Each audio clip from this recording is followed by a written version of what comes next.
Well, good evening there, ladies and gentlemen, and welcome back to the ESL studios here in Cologne for more of the Virtual Reality League. And all the action here tonight, of course, is brought to you by Intel. Tonight, we have more Onward action to bring to you, and joining me for that action is going to be Jace Kaplan over here. How you doing, my man?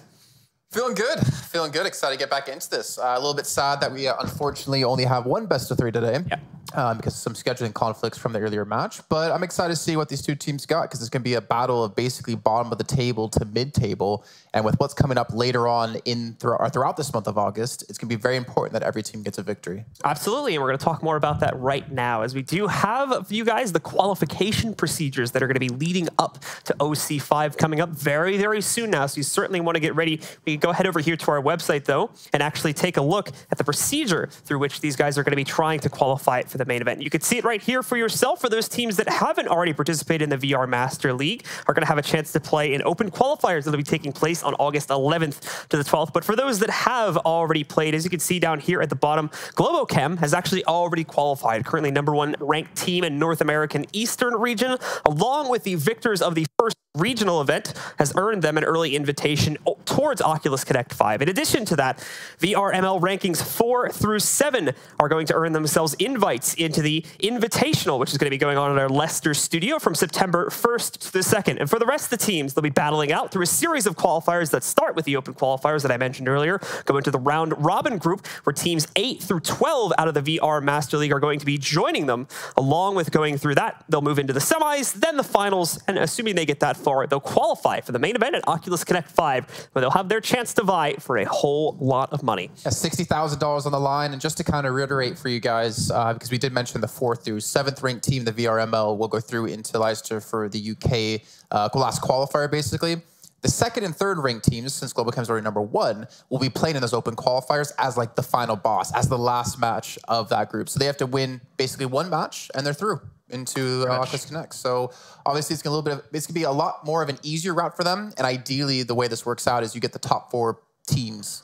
You will get the top 4 teams participating at OC5. That'll be the intended goal, folks, and we'll be looking forward to see as that action develops as we do get closer to Oculus Connect 5 at the end of September. There's still plenty of time to jump in and get involved, however, in the VR Master League, and we could show you guys that once again as well. Take a look at how exactly you can jump in and get involved and sign up for not only the Oculus Connect 5 run-up, but also some of the other tournaments and the league itself that's going on. This is the homepage that you'll come to here when you go onto the main website over at vrmasterleague.com. And of course, you're going to be wanting to click on the Onward part of the website here. You'll be able to keep up with the matches, follow their social media, but the part that you're going to be wanting to focus on is over here at registrations. Not only are you going to be able to sign up over here at the right side, but you can go ahead and create a team or browse the currently recruiting teams to be able to find your roster to jump in and get into the action for Onward, along with some of the other games you can see there, like Pavlov, and I believe they beat Saber on their website as well. Yep, and more importantly as well, if you guys are just new to Onward or you want to try to get a foot into Onward, it's also a Discord you can join. You can talk to a lot of the pro players there,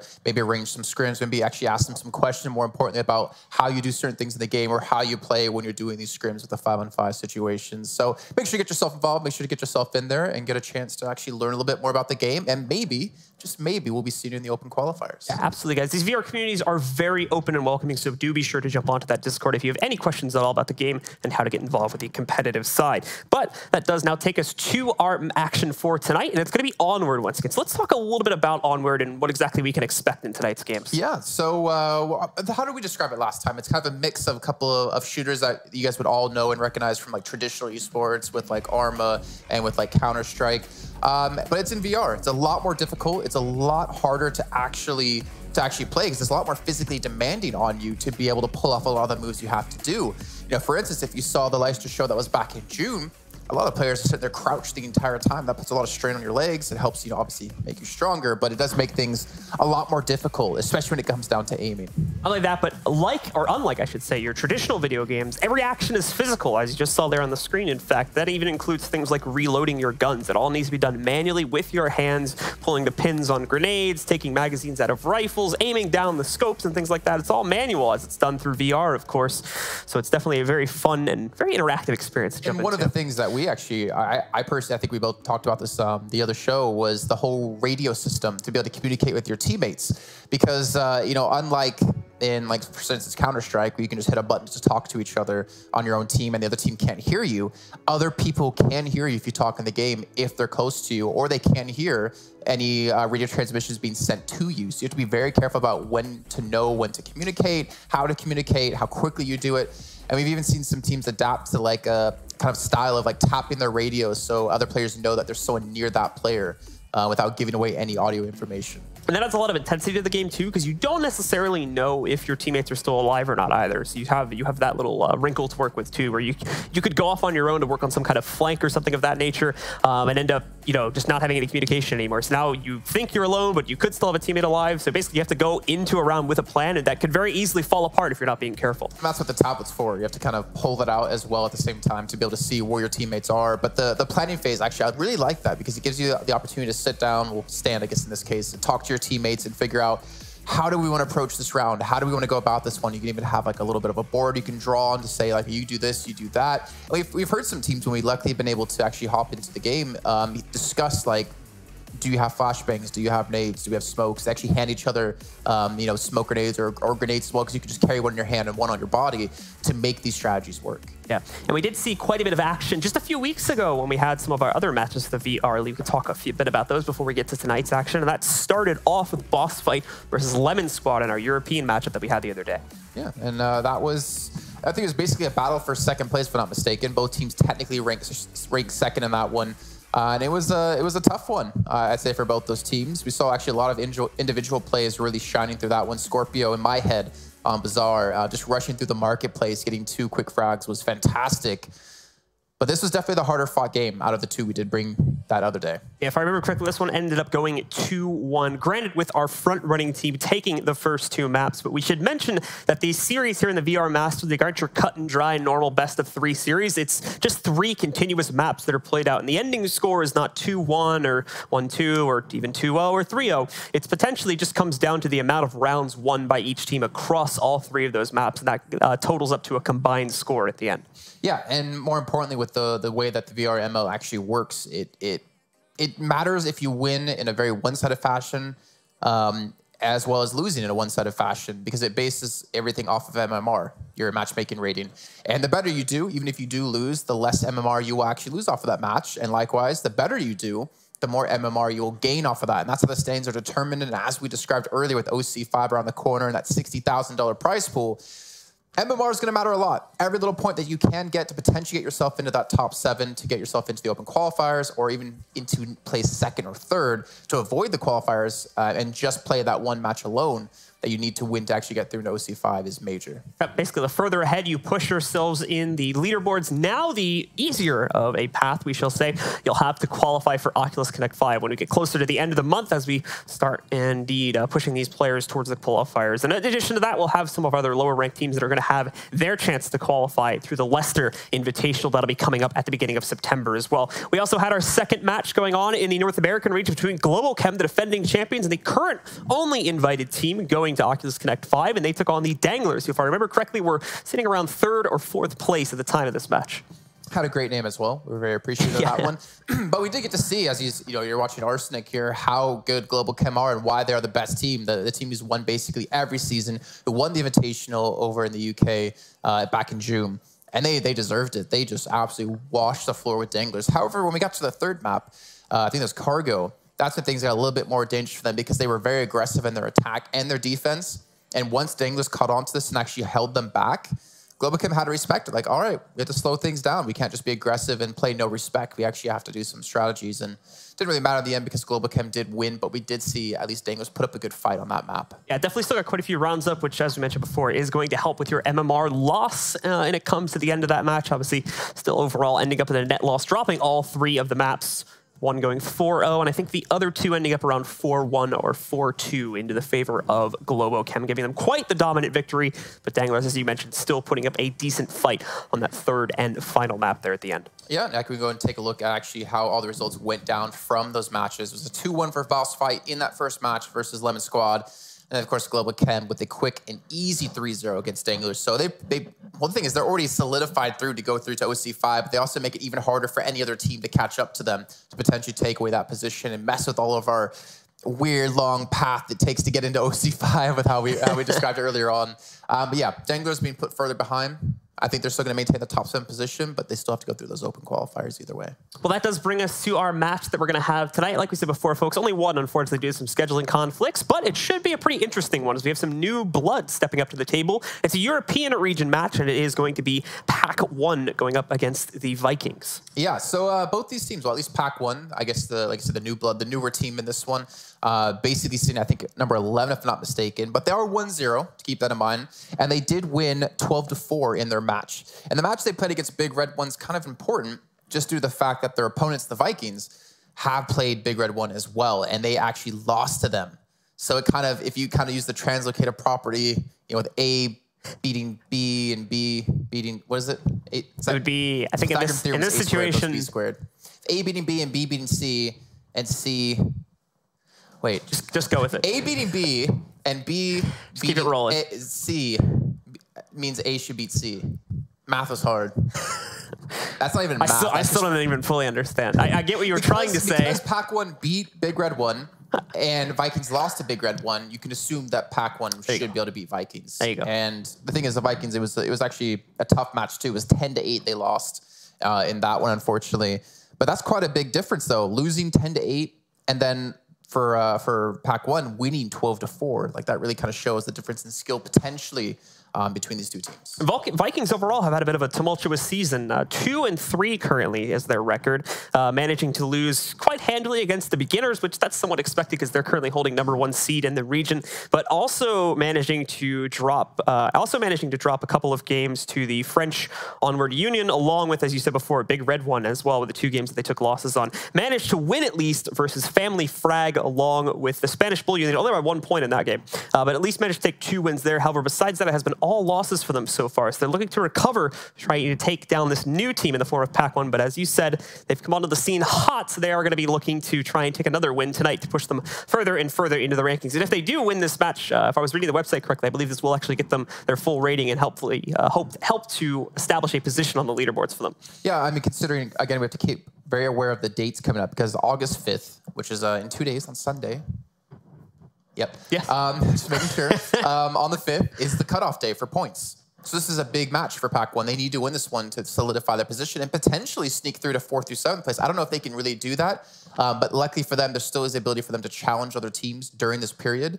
Whether or not the other teams have to agree and schedule it before the 5th, though, is a little bit of a different story. So I don't know if they could potentially sneak through into the Leicester tournament.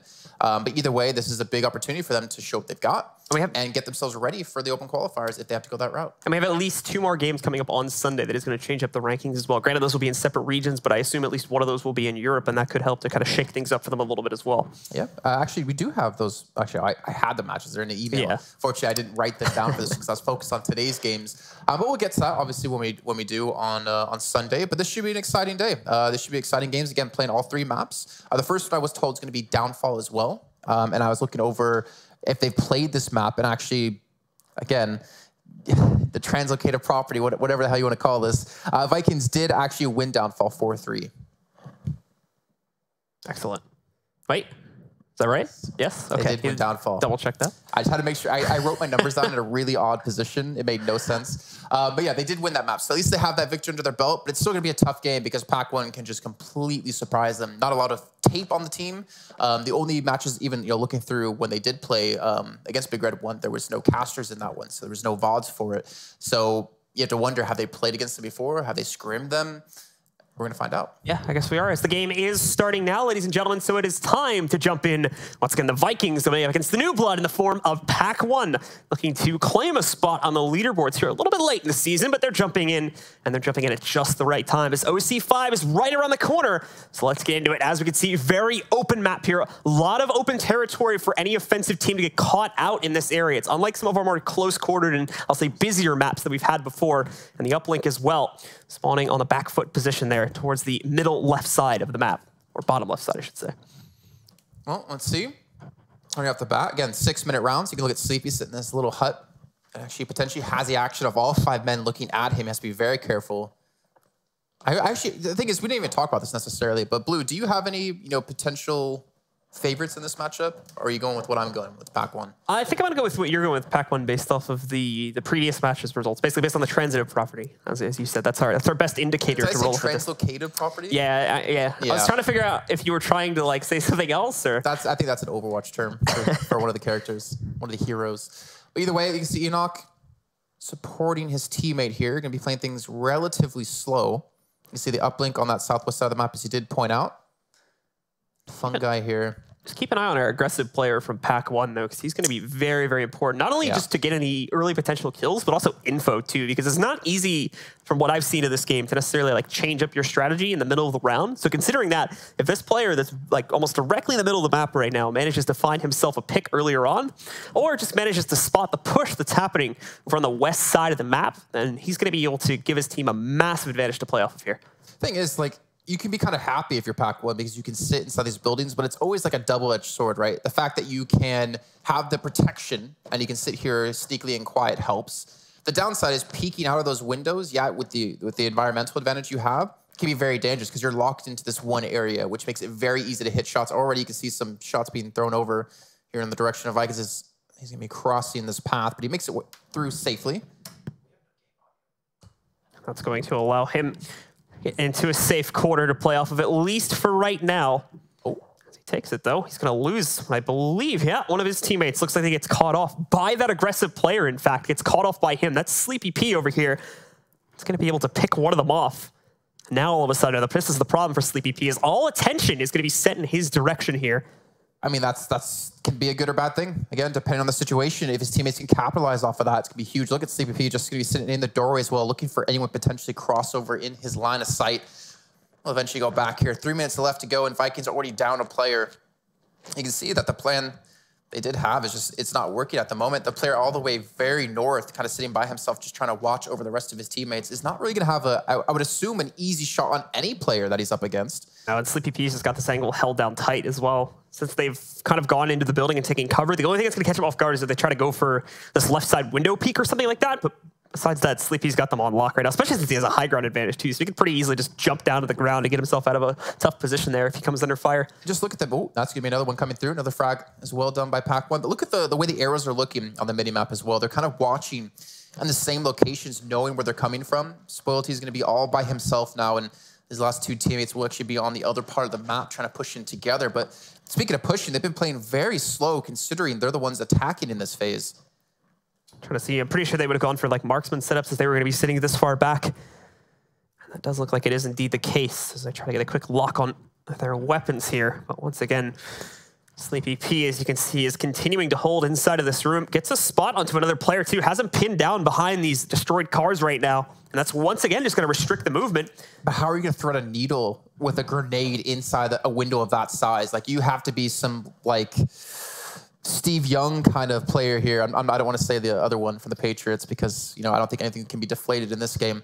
But this is still going to be very difficult. They have another man down who actually could be res back up. Vikings down to the last player. It looks like a second had disconnected as well. Yeah, so yeah, with both of those guys going down, then that is going to give Pack 1 control over the opening round of the game, putting them up 1-0, just 3 more away from being able to take control of the map. I wonder if that's down to the map of downfall with the positions they were holding defensively. But like Sleepy P, it seemed like he had no pressure, and the angles they had covered just seemed to line up perfectly to protect like an angle that could have potentially shot him. So he's able to hold even more aggressively. Yeah, Sleepy P, once he gets that first kill, it seems like his opponents wanted to try and go for a more aggressive reaction at first. They were kind of staying out in the open, looking to challenge. But as soon as they go behind coverage, that's when he's given full advantage. He has high ground, so like I said before, he can pretty easily either just go inside of the building where he has full coverage or even just go prone where he's more than likely going to be able to get out of line of sight at the very minimum since he has high ground.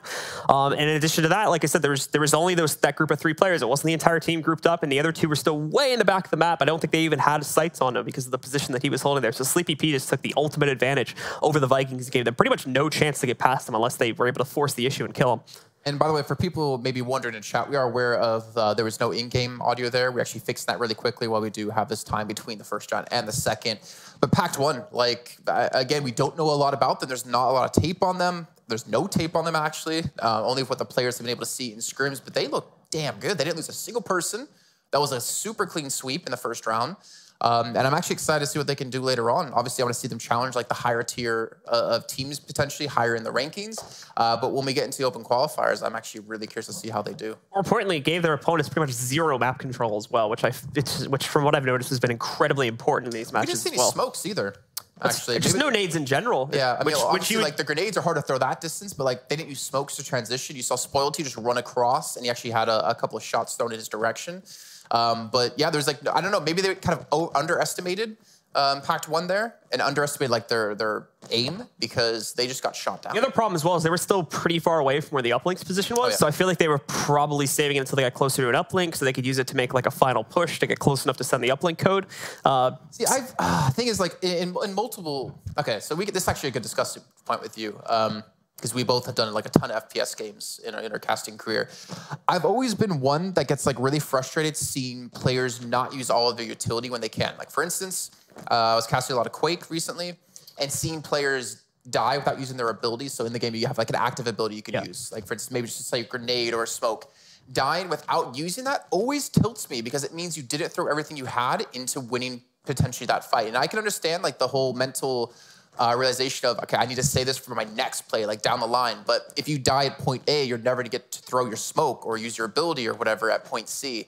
I don't know your take on it, but it's always kind of like frustrating me to see someone not use everything they possibly can. My experience on that comes mainly from Counter-Strike, where obviously like most players, if they have the capability to buy, they're going to have like 4 grenades going into a round. But the problem is when they die with them in hand, like there's a lot of teams that don't properly utilize utility at certain points in the round, but you can't necessarily fault them for it because if they get like surprised or something like that, then they're not necessarily going to have the time to react to it. I feel like in this game though, you could pretty quickly throw out a nade like just on a reaction play, whereas like it takes a little bit to wind it up in other games. Extremely fast in Onward, but I think when players forget it though, it's more of like a heat of the moment thing where they just like kind of forget that they have it to begin with, and it's granted that's their fault for forgetting it, but at the same time it's like a human error, so you can't necessarily fault them. And you know, comparing Counter-Strike and Onward, you know, if you go into a round with a set strategy, like for instance Counter-Strike 3-2 split or whatever like that, you have these set positions, you want to throw these flashbangs, these smokes, these grenades, and then if you come to that point where you're like, okay, you know, Blue, throw your smokes so we can go, you're like, oh, I'm sorry I had to use it earlier to get to here, then it's kind of like it can potentially mess up your entire team. So there's like obviously both sides to that kind of situation. And I think in team games like this where you need a lot of strategy, it's very important to have the utility in those points. But definitely now you need to go back and look at this and be like, okay, what do we have to do differently as the Vikings? Because that did not work at all. Maps like this, I feel like are very hard to make a judgment call on when you want to use that type of utility, though, especially smokes, which give you a little bit more map control, or they in theory should allow you to get map control.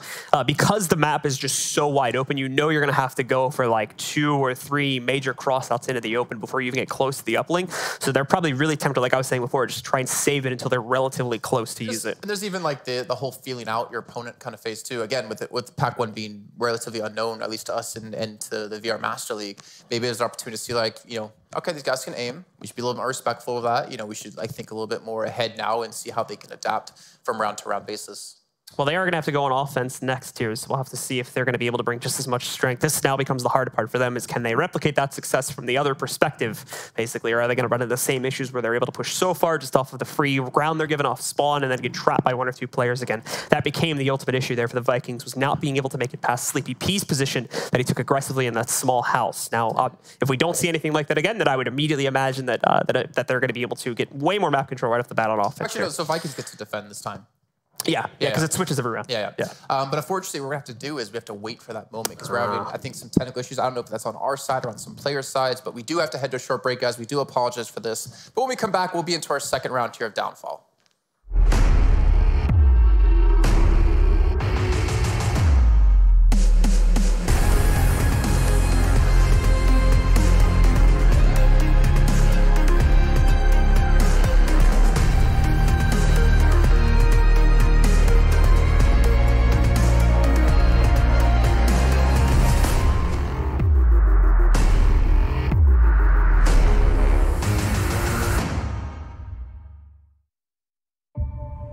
One city,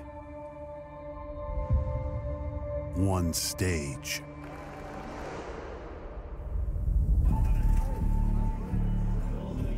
one trophy,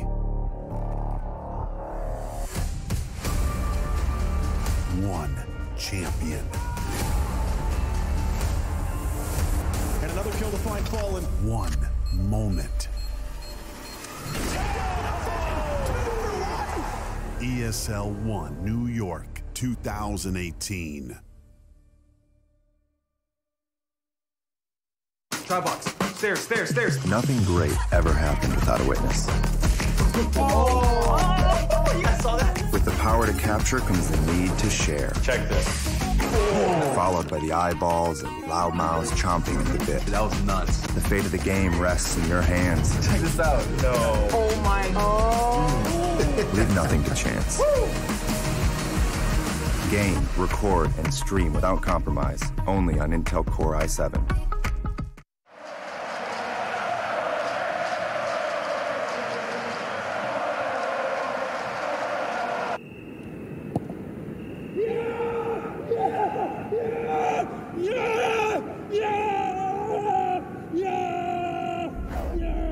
Start your esports career now at play.eslgaming.com.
And welcome back once again, ladies and gentlemen, to the VR League. This is VR Master League action that we have here this evening, and it looks like, if I can get clarification from our admins on this really quickly, it looks like we've reset the map now between Pack 1 and Vikings. Well, no, so they had to remake the lobby.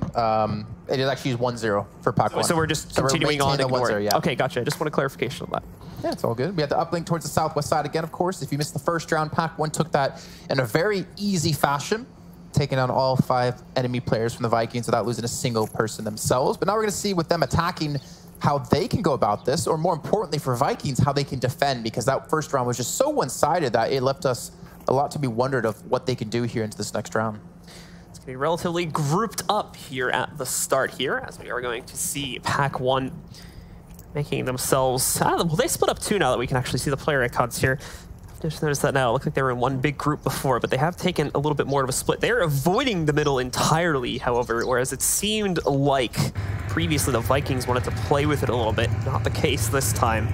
Look at this quick flank, though, from Legless Chicken. He's actually running immediately around. I don't think there's really anyone to spot his direction. So there is a player on the Vikings toward the very south side that looking in that general direction, but that is a very far distance to cover. And he's able to sneak his way in, at least behind that tank. In the meantime, 3 members of Pack 1 sticking together inside this building. I think they're probably waiting for the information to come in from that east side, from their eastern player at a Legless Chicken to tell them if they can push up. And obviously looking for anyone on the Viking side to maybe make a step out of place to catch them off guard and potentially take a very early frag.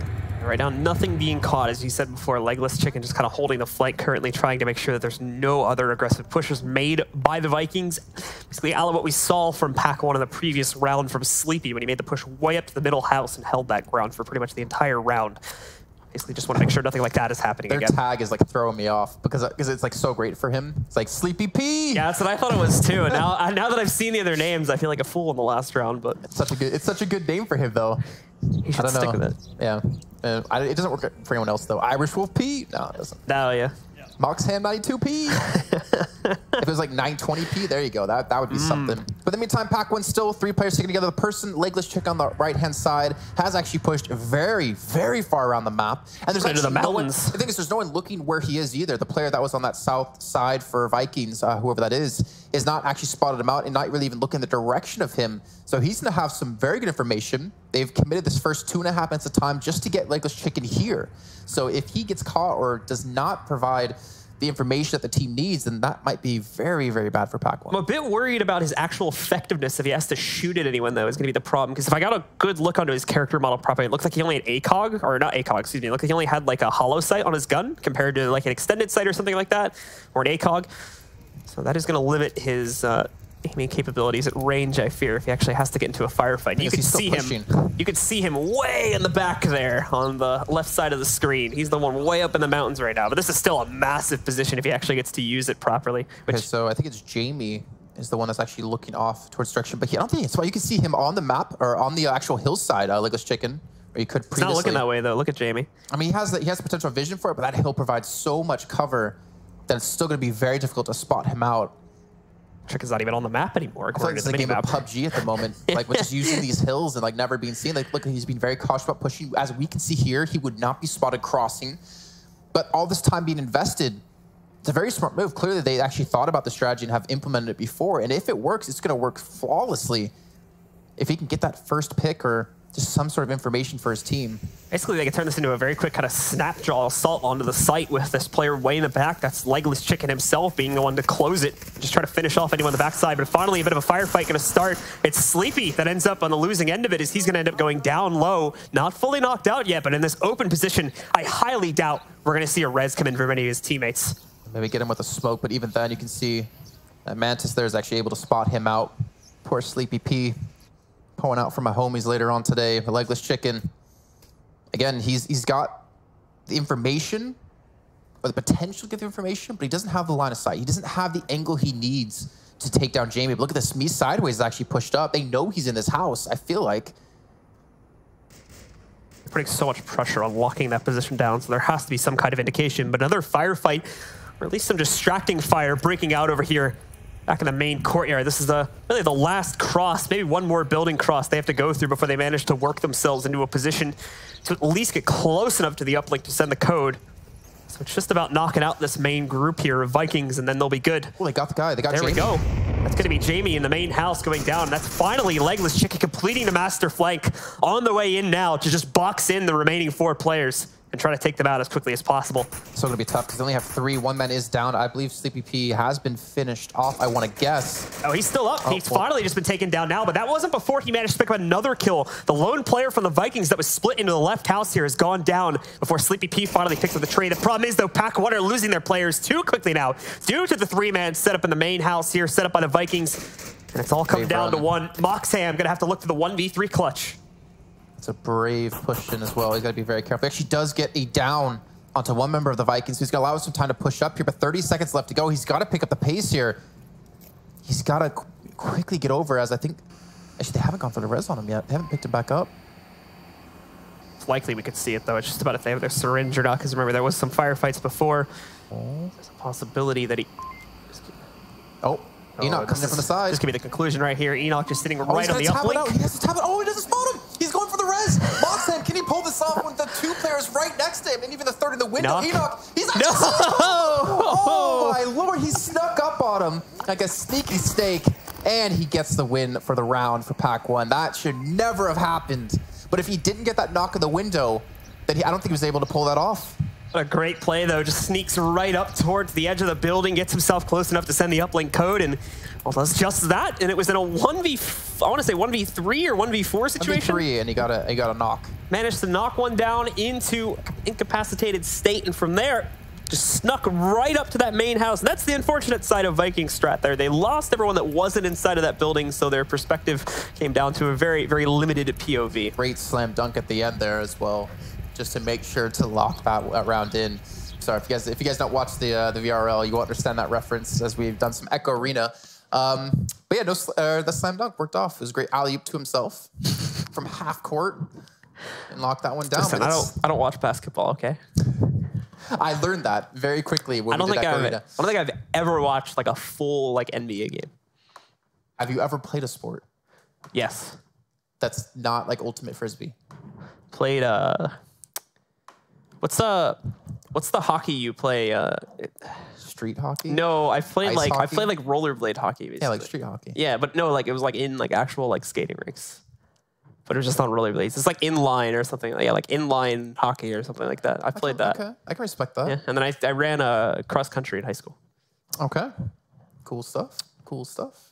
Didn't do very well, but I did. I did participate. Didn't want to say it. You got the participation medal. Yeah, so either way, Pac now up 2-0 up against Vikings. They will be defending now in this next round.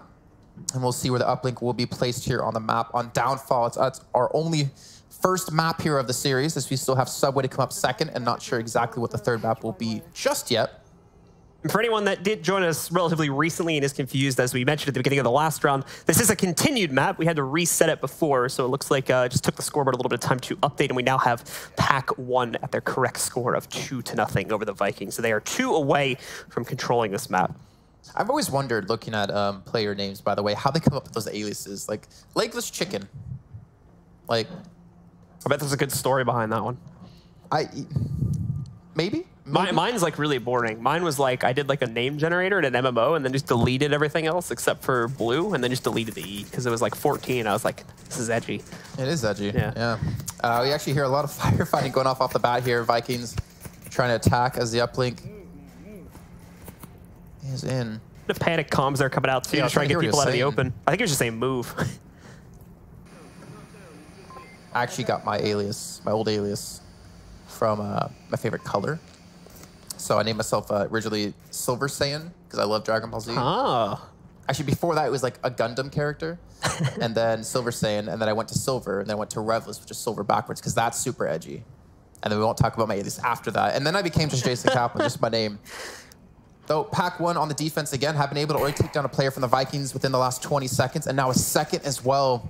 Vikings being a lot more quick-paced in moving across the map, but it's just not working out for them as they have lost 2 men. This just seems like Pac-1 having really good marksmanship positions. You can see, I think that's mainly coming from the player on the left side of the screen right now, way off in the distance there. It's been able to get vision on guys crossing multiple times. Again, just not a lot of nade usage coming out from the Vikings, so it's left a lot of opportunities open for Pac-1. It's a single smoke, actually, out of both teams. That's true, yeah.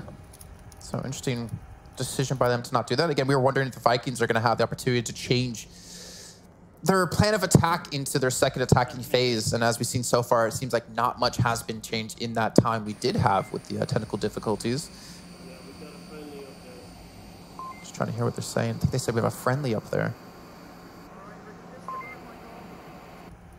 You know, one of the favorite things, by the way, about PUBG, when I was first learning about like the casting and the observing, is that the observer camera could act as a microphone. Yeah. So as you were flying around people, you could just like make sounds and freak them out because they have no idea where it's from because it's invisible, but they would hear it. So I wish you could do the same in this game because that'd be so funny. Just come up behind Jamie.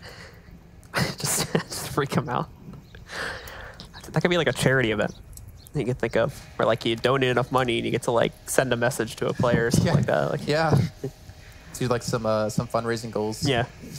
Well, the pace has been slowed down by the Vikings, except just as I said that, it was a third player. Like, look at the distance they're getting these frags from too. Like, these are not short distances. They're really hammering home from such a long range, and that basically just goes into what you're saying about Pac-1 having, it seems like, superior marksmanship.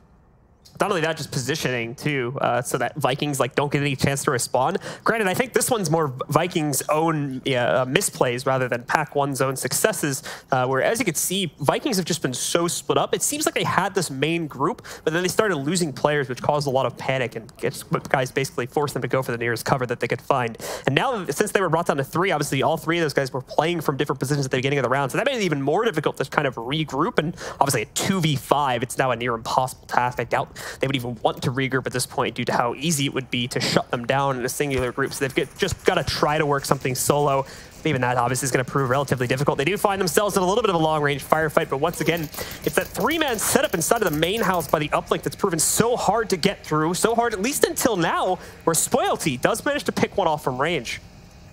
It's a good start for them, but they still have 4 more players.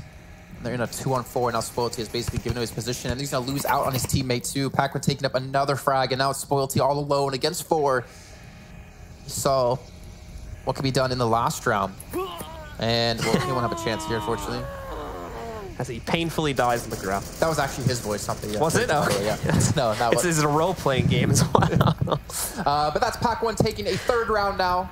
One more round to close out this first map, and this is kind of what we would say expecting, right? Just based off of the transitive property of what we were talking about before, because they did beat Big Red 1 12-4, and Big Red 1 did beat the Vikings. And I think it was a, let me get 10-8 scoreline. So the transitive property does say that potentially Pac-1 is better. And it's also important for Pac-1 to, you know, get themselves up there on the leaderboard a little bit more, because with OC5 around the corner, with August 5th being the last day before the cutoff of points, you need every victory you can get. If they can take like a 12, like anything sub 5 for their opponents here, I would say like they're going to be in a really good position to just try and... They might just blow off a 12-0. Yeah, I mean, I was being a little bit generous to their opponents, yeah. So, you know. Well, with knowing that Subway's up second, that's going to be interesting, because I think they kind of thrive in these close quarter combat maps, because they did take a 4-0 victory against Big Red 1 on Cargo. So that kind of makes me think that they're going to be very good on close quarter. And on the other side of that coin, Vikings did barely skate by. Or sorry, they didn't. They actually lost 3-4 on Cargo. So maybe not favoring too well in these high-pressure situations. Again, the transitive property, 4-0 for Pac-1, 3-4 for Vikings. That's kind of a good sign for Pac-1 no matter what. Yeah, very much so. And like we said before, at this point, considering that the lockdown on the positions, at least for qualification purposes, is going to be coming up in just about 2 days, these guys want to try to win as many big tier matches as possible. So I imagine they are going to be trying to grind them out. This one will get them onto the actual leaderboard. They're sitting just outside of the rankings right now. Right?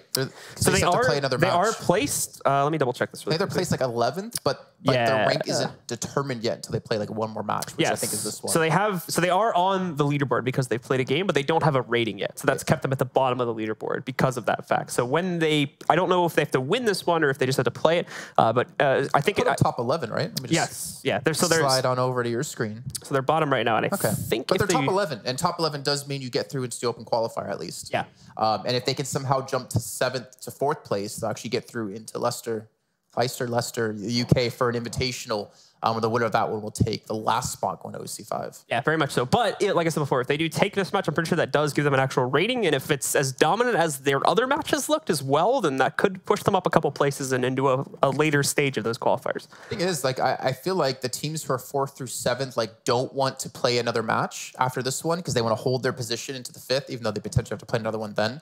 But the teams who are just outside of that, like, they're like, all right, let's try to schedule a match. We want to get another match going because we want to potentially break through into the top 7 so we can go to Leicester to have a chance to play on the stage, to meet their teams, to meet their teammates maybe in person. And we're still not sure yet, but there might be a prize pool as well at the event too. Yeah, absolutely. And we're going to give you guys more information on that as it does become available. But just a quick update, by the way, I'm sure you guys saw it on screen there before we came back to our faces. But as you can see, there was a little bit of a technical issue with the players there. So we're just waiting on that to get fixed. And then we are going to jump back into the match and see if we'll end up with a dominating first map here for pack 1 with a 4-0 victory potentially coming their way, or if there'll be a little bit of resistance coming in from the Vikings who have yet to score around, mainly just due to the fact that they've been completely outpositioned and outgunned in a lot of these open fights due to the relatively open nature of the map. Yeah, I mean, we saw Sleepy get 1 elimination in the last round, but that was still hard fought. He lost, I think, 3 or 4 teammates. Either the 4th teammate died right after he got the frag, or he died right before he got the frag. But either way, like, you can't take that long, or you can't lose that many people and only get 1 frag out of that. Obviously, you need to get some like return frags coming in. If you potentially do that where you have... Well, the thing is, that's actually very difficult to do that, I think, because if you're in a similar area together, refragging can be extremely difficult with the time to kill, because obviously you can peek out and potentially get that frag. But then again, the player who's defending that, who just killed your teammate, could be like, all right, well, I'm already looking in that position. I'm already looking at that location. It's pretty easy to just hit the button again and get another shot off. So attacking from a different angle to get the refrag is even more difficult because you have to make sure the line of sights match up to what your other teammate can see. So it's very difficult for them to actually, you know, get these frags back, especially I think on a map like this on Downfall. On other maps like Bazaar, I think it's more of a possibility. And even Suburbia can be, I guess, a little bit difficult at times with the houses and like the cover you can a lot of the bushes and stuff getting in the way of that too. We do have an update, folks. It seems actually that it was not a technical issue. It seems like Vikings have actually forfeited the rest of the map, so it's going to be a 4-0 victory to their... Forfeited the map? Yeah. Okay. So that's going to be a 4-0 victory going to pack 1. And as we said before, folks, the next map that's going to be coming up is going to be Subway. Do stick with us, and we'll have more action between these two teams coming up right after the break.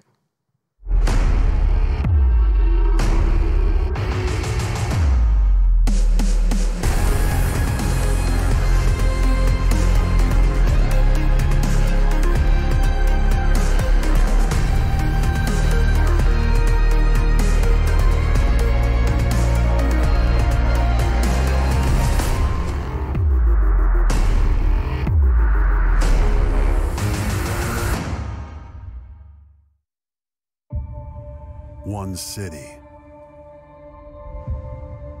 one stage,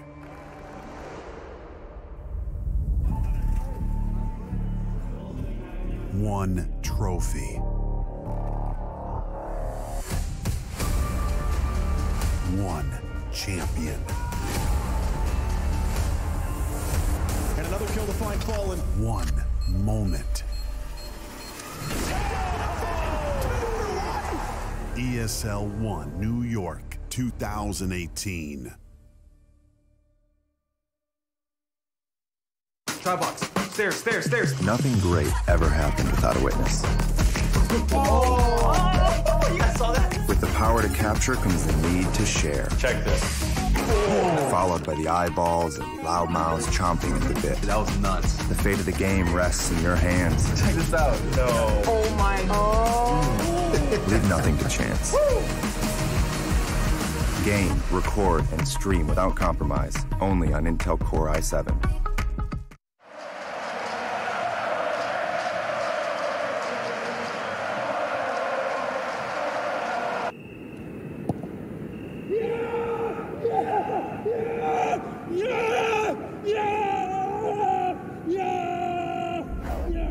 Start your esports career now at play.eslgaming.com.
Welcome back once again, ladies and gentlemen, to the VR League live here from the ESL studios in Cologne and brought to you by Intel. It's time to jump into our second map of the evening here now between Pack 1 and the Vikings, going live on Subway in just a couple of seconds. Now, Blue. Yes. Let's talk about this. Vikings down 3-0. And forfeiting the fourth round. I just spoiled where I was going with that one. Oh, okay. Sorry, I didn't know you were building up to that. Rounds. And what do? What do? They forfeit the rest of the map. So this confuses me on a couple of different reasons, Blue. Why would you ever forfeit a map, even if you're down 3-0, when there's always potential to come back and you're obviously still trying to fight for positioning within the leaderboard? And what does that say about the team mentality if you forfeit obviously, like it doesn't look great for Vikings, to put it that way. But like looking at the way the rounds were going, I wouldn't necessarily fault them for believing that like playing out the rest of that map was like kind of like a waste of their time almost. I mean, look at the Cloud9, was it Cloud9 MIBR match that happened not too long ago? Cloud9 was down like insane amount of rounds on cash, so they came back. Like, you can't just give up like that. Yeah, that's a bad mentality to have as a team. That's true. To just throw away the rest of a map. And I can understand maybe it's getting late for them. Maybe they have commitments. But I don't see a reason to do that. And now coming to the next map on the Subway, like, is that going to mentally affect you now, knowing that you just forfeited the map? If anything, I feel like it might be better for them though, because now it's like a lot of them are like, all right, just let's throw this map away, guys. Don't even care about the fourth round, because they were kind of, to be fair, like they were kind of getting destroyed. We even had like a ninja uplink cap in there from Pack 1 in the second round as well. It's a ninja email set through. Yeah, I didn't know how to describe that term. But we are live now with the first round of our second map. Very different, as you can already see some action getting started compared to our previous map, where it took a good minute or two for anyone to even shoot at each other. This time we've got action immediately happening here, as this map, as you can see, is a lot more, I wouldn't necessarily say it's more crowded. I would say there's a lot more choke points on this map. And as we can see, again, another player already going down. Some of the Vikings picking up the first kill by knocking out one of Pack 1's players early on. Is that like a flashbang from the corner? Smoke? I think it was smoke. Yeah. No, that was HE. Okay. Yeah, so a very fast-paced, high action. We're on Subway here. And Pack 1 already losing a player as well. So I wonder if this is going to favor the Viking side. Jamie actually gets caught with a grenade. Second time we've seen a player from the Vikings going into the downstate there, but once more they've still got syringes, so they're going to be able to get him up pretty quickly, and the Vikings will stay strong at a full 5-man roster. With Pack 1... How do you cross this? I really wonder... Oh, he's proning through it. He's got to get spotted by Legless Chicken. Oh! You jumped on the nade for his teammates. What a player. One for the team. There's a shield finally coming to Mantis. He's going to at least give some sort of cover to push him. He's against 2 players, and no one can get behind him anymore. He's trying to shoot through that little window. Still this, mind you as well, the smoke's still in the way there too. And communication, very difficult on a map like this too, because it's such close proximity. Communicating with your teammates can be overheard from the opponents, which again can work in your favor, potentially. It's like, you know, hey, let's go this way. And you say it really loudly. Their team's like, okay, guys, they're going that way. You just kind of throw them off. Either way, it's going to be a 2-for-2 exchange so far. Pack 1. And Mantis still hiding behind that shield, trying to push up here. Like Pack 1 are going to continue to fall back further and further into the actual subway here in a moment, but it's also dark. You're actually having to use night vision to be able to so see each other out. That's 2 or 3 points, if I remember correctly, that you're allotted out of, I think it's 8 to spend on materials that they're going to have to use to get that back, use to get themselves back into the round there. Once again, take a look here at Sleepy, otherwise known as Sleepy P. He's going to be hanging out in the back of this alley, trying to cut off anyone that he can from the Vikings. If he moves forward right now, he's actually got a great capability to try and stab Mantis in the back, but obviously it's going to be a little bit hard to notice that, especially with his teammate getting into a firefight, but he manages to punch his way through the shield there, finally taking him down, leaving only 1 still standing now for the Vikings. And who's it going to be? Who's that last player? The uplink is still being protected. I think that was, yeah, it's just going to be Enoch alone against 2. See him trying to push through and has to be very cautious. The thing is, he's only against 2, right? And that's a lot more viable of a situation to be in than like a 1-on-3 or 1-on-4, obviously. When, yeah, numbers clearly, Jason. But 1-on-2, like, you have the potential to, with the time to kill, to get 2 quick frags and to not allow someone to potentially flank you if there was that third person. Let's see, he's pushing around. He's actually getting relatively close to the uplink here. He's going to have a player, as you saw, up towards his north side, and also one directly towards his west. So trying to cover every angle he can to get in here. Close. Let's try to sneak a little bit closer to the actual uplink, though. And keep in mind, he does have the capability when you look at the fact that both players from Pack 1 are going to be very split up. Yeah, there's the uplink itself. Exactly. If he gets 1, like, he can almost bait in the last player from Pack 1 who's going to have to run. Actually, is he going to be close enough to this? I think he has to be more in the open. I don't think he can send the code from behind that box. Sideway, you know, just kind of right next to each other. You can see him really want to push in. There's just so many angles he has to look in for. He also has 2 minutes of time. He has to worry about potentially someone coming in from behind him. Look how hard it is from his point of view. 2 minutes is a lot of time, though. Yeah, it's a lot of time. But where's the patience going to be? Corner gets the spot, but no, will end up trading 1 for 1. And with that, we do end up seeing Pack 1 take the round because their last man is still standing way on the other side of the map, and with him still up and alive, that will give them the credit for the round, putting them up 1-0 again in this second map. You know what I always imagine when I see like those one-on-one trades like that? Like where just one person against one person, they both get each other. Like there's 2 things. It's like, you know, and those like funny gun shooting movies, like a gun being dropped down the stairs and it just keeps hitting and keeps shooting the whole time and like takes out every opponent. And then I also imagine like when you shoot someone in, I guess, the not so funny movies, and they're just recoil just goes like that. I mean, you can't see it on camera, but it just goes up pretty much because they get shot backwards. But then so that bolt just catches them as like the gun goes up, the barrel like rises up. That's what I just imagine every time we see that happen.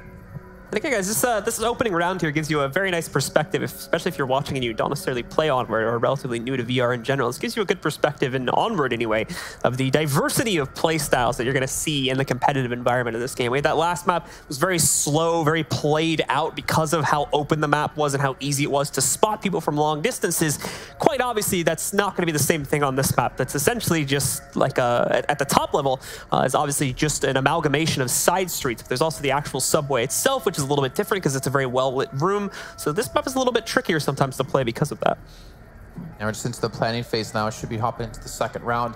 Again, like the fast-paced action, I was expecting Pac to be the better team. And funny enough, I kind of got proven a little bit wrong there because honestly, Vikings did a great job. It came down to just a 1-on-2 in the end. It was very viable for them to potentially picking up that round. And now as we see them defending and Pac were attacking. That way, to avoid them hearing you underneath. Oh, yeah. There's fist bumping each other there. He's actually just donating over grenade. I actually do want to point out when I was looking up the team for Pac 1, they have like Australian players, at least Australian flag players. I don't know if they're actually Australia or Australia. They had a guy from the US on there too, I think. Yeah, and then they Actually, also have like I think Italy, if I'm not mistaken, and like France, actually Netherlands and France. So it's not Italy, it's Ireland. Ireland and France. Yeah. So Ireland, and then they have France, and I think or not France, Netherlands. Netherlands. Yeah, you're very close on both. The flags look so There's like similar. a slight tint and color difference between the countries' An flags. amalgamation though of like all these different countries playing together. So it's really cool to see that. I think it was the Vikings originally were a German-speaking team, and then they did transition over to an English-speaking team with picking up different players. Yeah, Moxham, if these flags are correct, Moxham and Me Sideways are Australian. I don't know, obviously, if they're playing from Australia. That would be quite impressive. Well, I haven't heard the C word yet, so I don't know if they're actually Australian. You have to sit very close to them to hear their accent, basically. They also have, let's see, Legless Chicken hails from the Netherlands. What else we got on the team there? Oh, they're actually pushing up here too, and they're coming in from the north side, which we didn't see anyone on Vikings do on the attacking side. So using that subway to their advantage. This is also, considering the spawn position of the uplink, this is going to be turned into a pretty major choke point. So this is good for Pack 1 to take control of this early on. Thing is, it's like what we saw on Downfall. Have those two players push out that long path. Buy some time for the rest of the team to actually make an appropriate attack, and it's just basically the other two members now, because they lost their third, just to hold on, just to stall for as long as they possibly can until their two flankers come in. This is a tough corner for Me Sideways to try and get around here.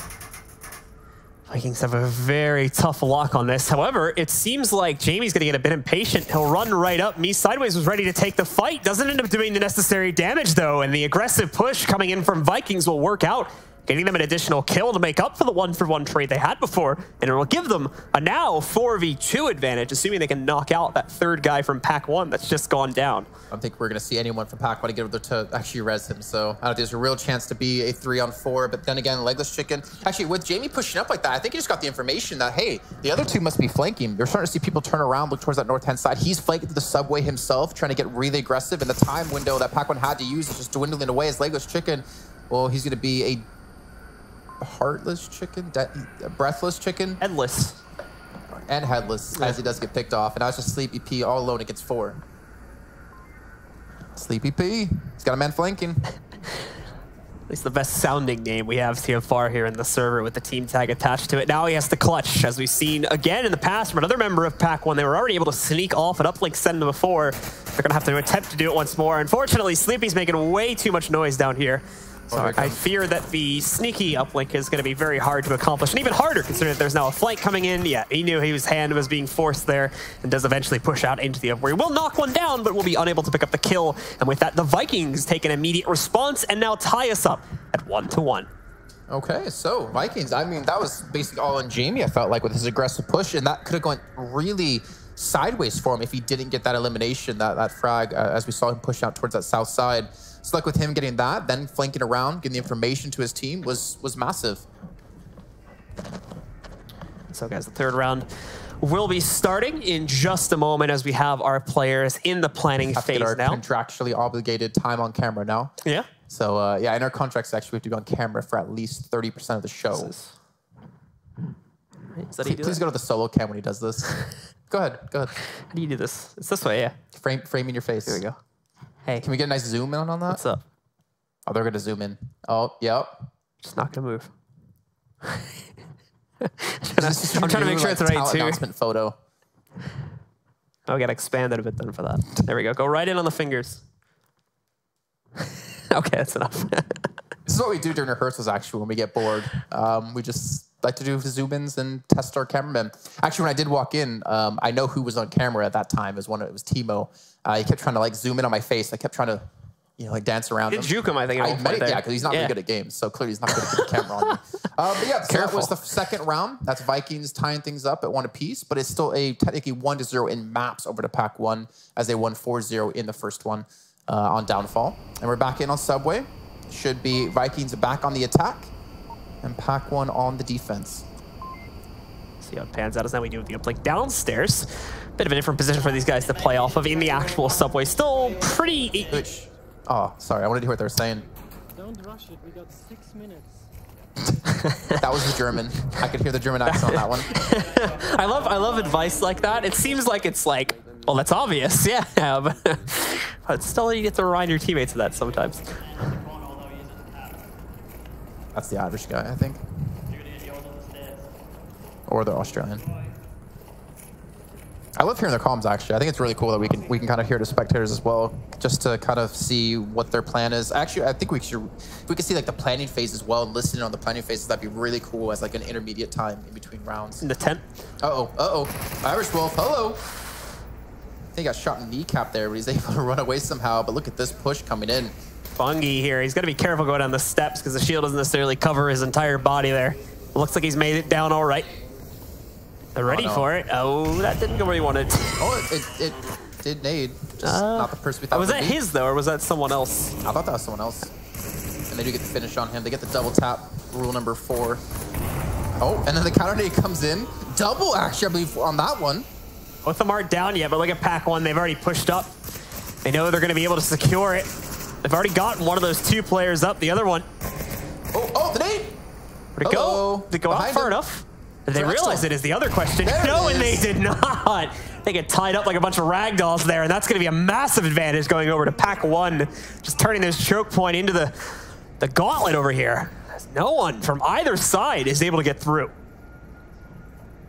That's really unfortunate for them. The thing is, they're not able to get the finish on him, but you can see Enoch, he wants to get the res in there, but he only has enough to get one. Maybe another player, if he does get him up, has one himself. But he's going to have to ditch this one. Not feeling confident. They don't have a shield anymore, I think, for protection.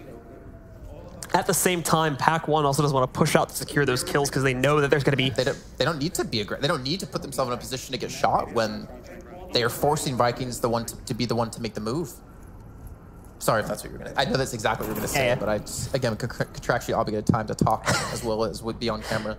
So it looks like Enoch's just going to be pushed back here. Take a quick look, see if they can fish any info off of a tablet. But no, Enoch's just going to make the push at the end of the day here. It looks like try to go down. Bit of covering fire, I would assume.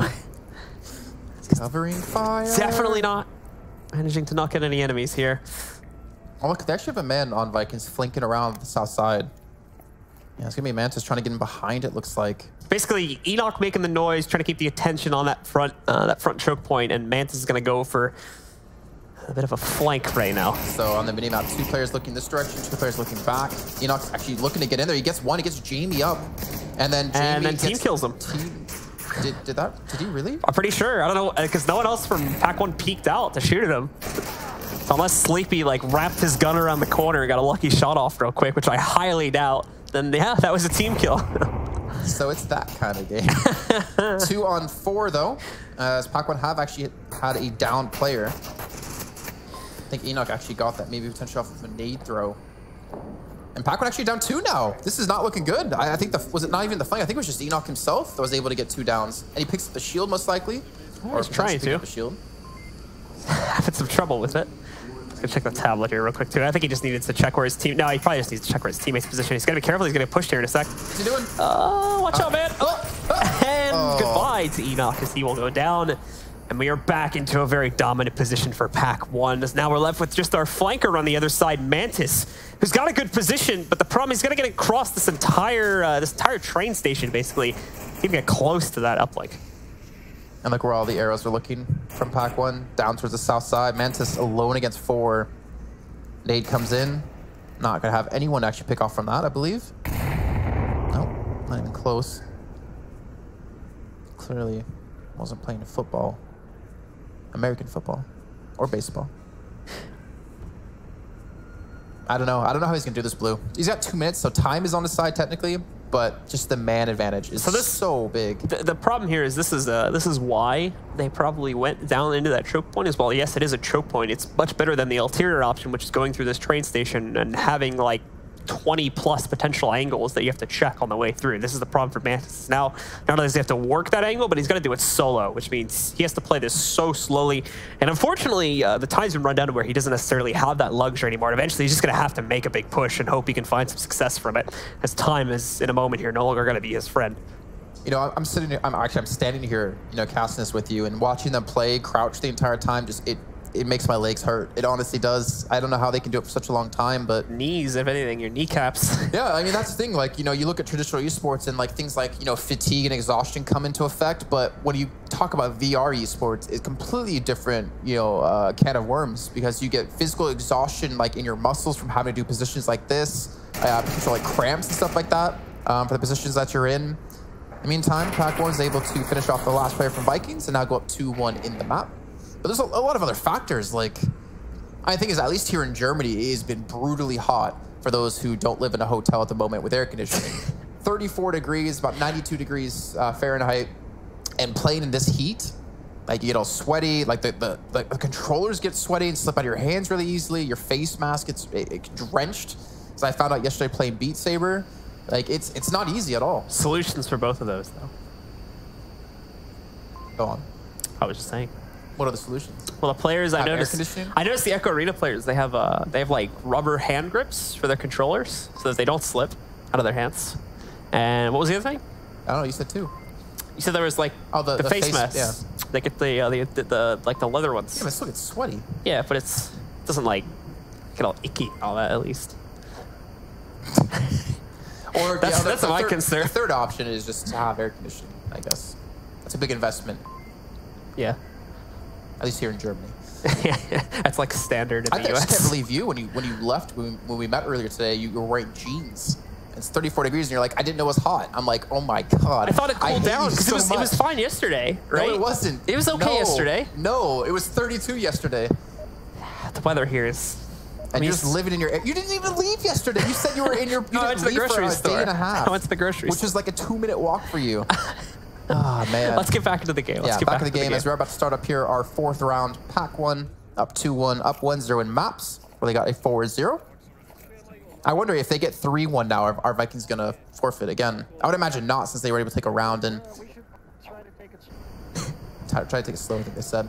I would imagine not, considering they were able to put up a round and are looking much better here on Subway than they did on Downfall. Rounds have been closer, I'll say, as well, overall, compared to the last map too, so it probably gives quite a bit more reason for them to continue on fighting, where unfortunately in the last map, as unfortunate as the call to just forfeit the last round was, they were kind of getting destroyed in every aspect of that first map, unfortunately, by Pac-1. So you can't necessarily blame them for it.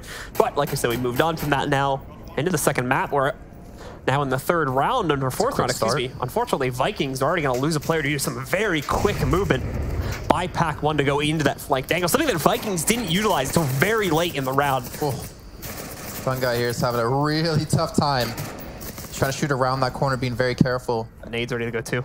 Actually lost a second player already. Legos Chicken pushes up, gets a third. What is happening? Pac-1 are demolishing them on this round. It's not even from this angle either. They're just holding the line here with these two players. It's the other two that have gone into the flank and the other entry here into the subway that are just destroying everyone. They've got a fourth player now in downstate, so only one remains. We can see him coming over now. That's Jamie. It's going to try to go for a quick res, but even he can't maintain. He goes down, and it's an absolutely flawless performance. I thought they were saying go slow in the beginning when they were in the planning phase there, that last 20 seconds, and that didn't seem slow at all. They just completely walked over them. I think we switched away from the perspective just as they were about to say that. We heard it. It was like, all right, guys, we're going to take this one, and then we switched away. So instead of hearing slow, I think what they were about to say was, let's take this one blindingly quick into that other angle and just rush the crap out of it. They would have said, yes. Yeah, so that was the actual. I got the transcript actually from production. So that's what they actually said. I'm literally in the same room as you. I didn't see production coming. I don't know what you're talking about. Literally, the doors have not opened since I left after the first map. I got it on an email. Your email's not even open. It's on my phone. You haven't touched your phone. You don't know that? I've been watching. You're a proper caster. You don't look at your phone and look at Twitter while you're casting. Maybe it was on my watch, and I looked at my watch because my watch sends me email notifications. Now you're just being a nerd. Either way, 3-1. One more map here, or one more round here for Pac-1, and they have solidified their victory. As we're going to go into the third map, which will, I think, be told in a few minutes what that map will be.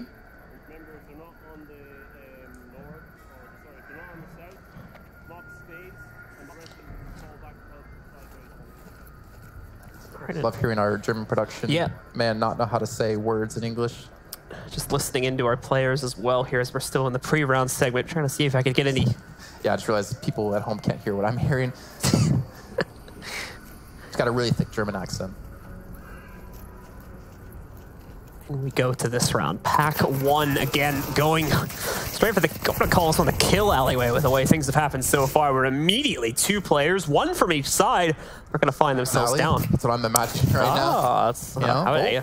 Okay, so they get the finisher onto 1 player of Vikings as they got the down. A Pack 1 have lost out on a player 2. Again, using the smoke to get across. Smart use. Jamie just trying to crawl out into the open there, see if he can sneak up on anyone. Don't think it's worked out too well. Regardless, the Vikings still have really good control of the alley currently, so they're probably not going to give Pack 1 too much room to work with here regardless. They're not flanking with anyone again, and that kind of like worries me a little bit. Oh, so they're pushing through the smoke. Legless Chicken gets 1.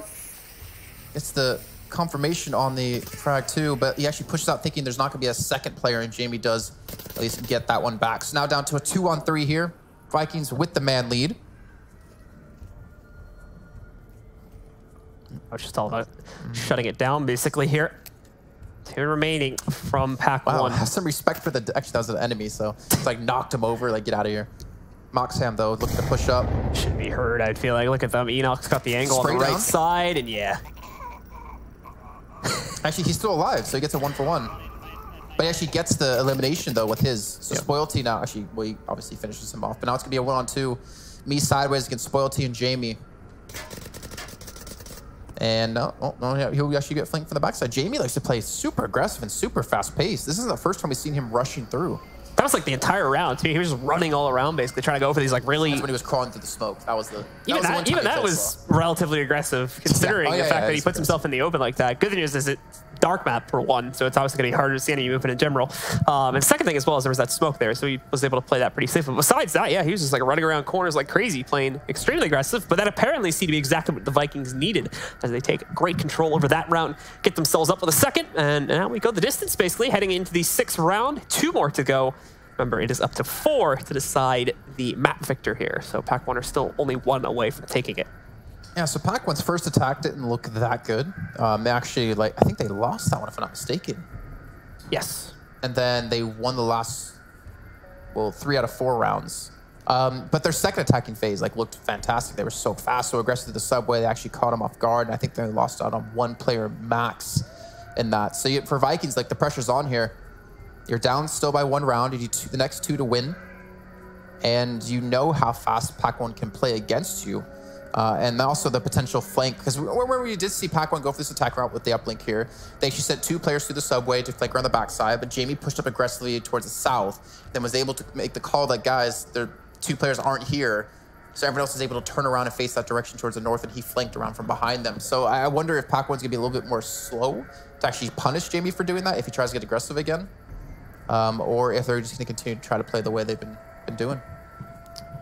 We're gonna have to see as I can hear the beeping now, which means we're getting ready to go into our next round here. Like I said before, the 6th round getting started out of 7 total in the map.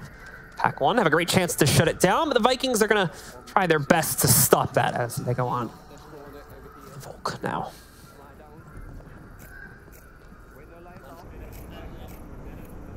I don't hear what they're saying.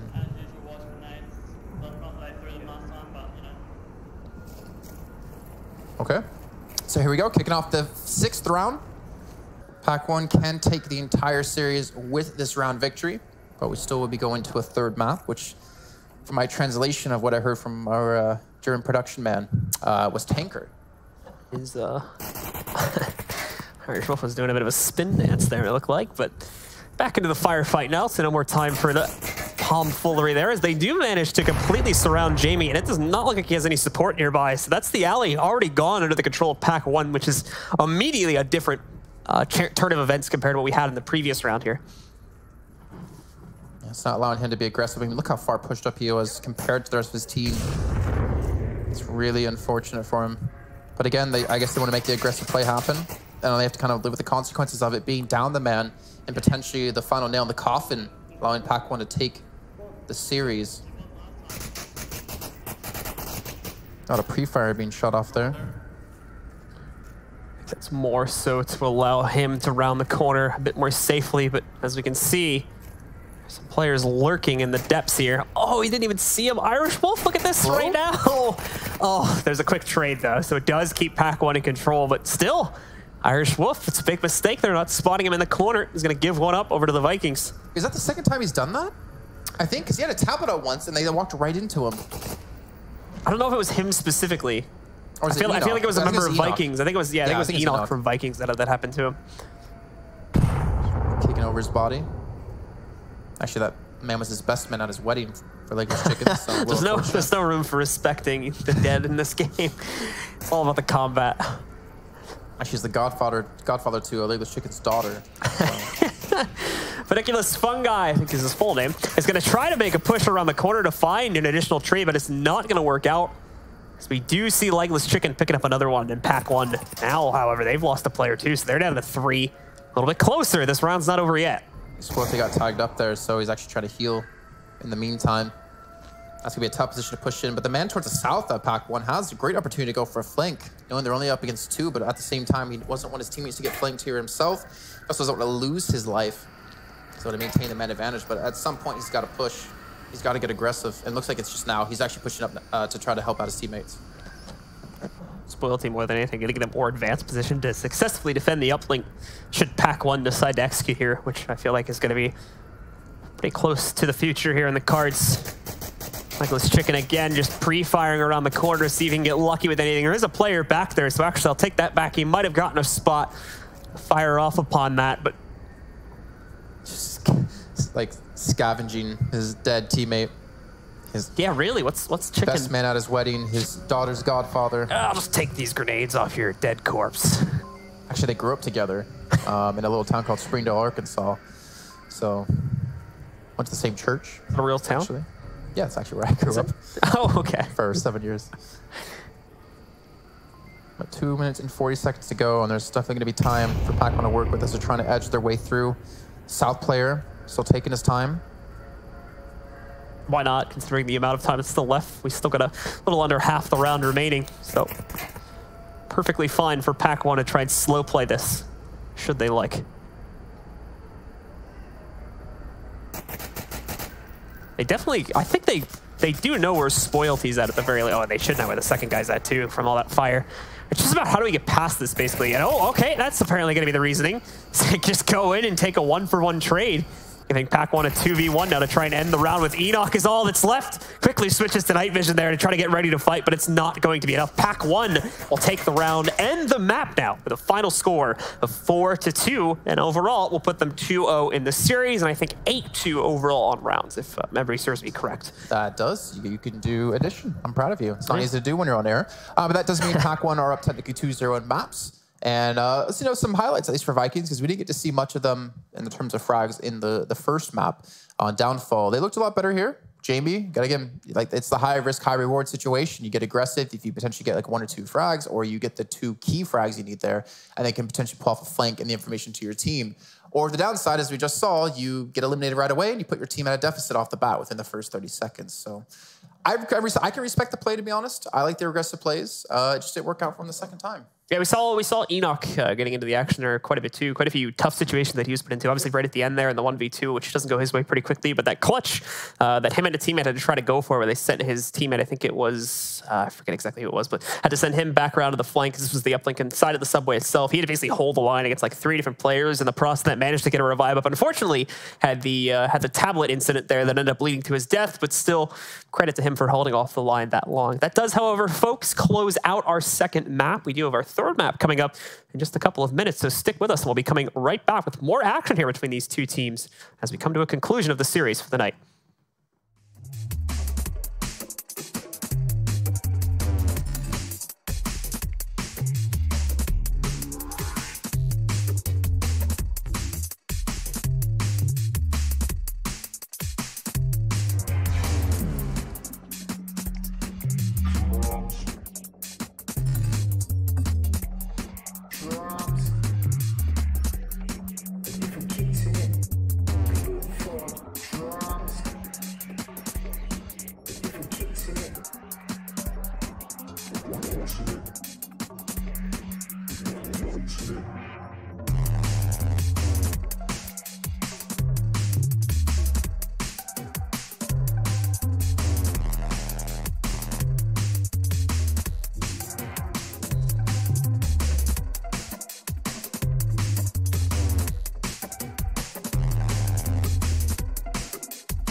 One city.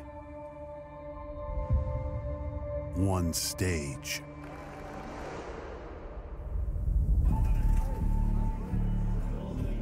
One trophy.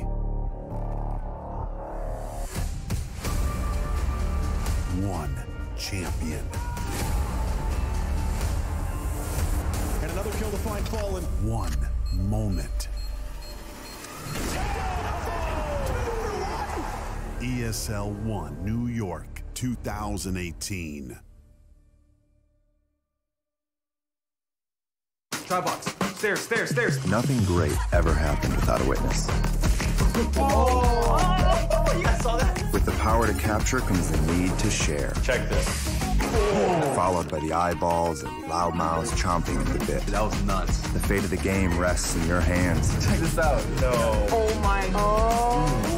Leave nothing to chance. Game, record, and stream without compromise. Only on Intel Core i7.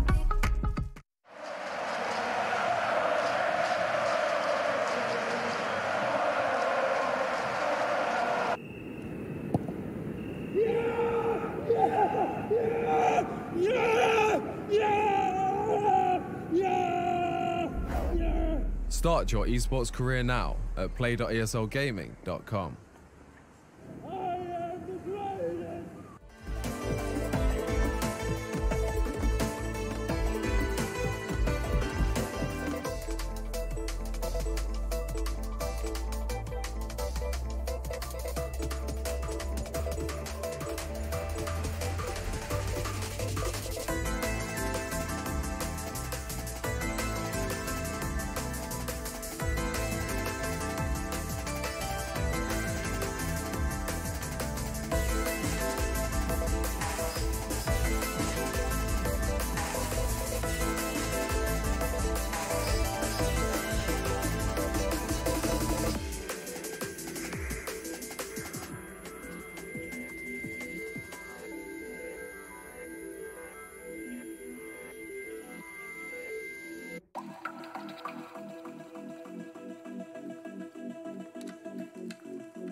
And welcome back once again, ladies and gentlemen, to the VR League. Tonight we're covering the VR Master League action. We're getting ready to jump into our third and final map. It's a European matchup that we have. It's some newcomers in Pack 1, and they're taking on the Vikings and currently doing very well against them.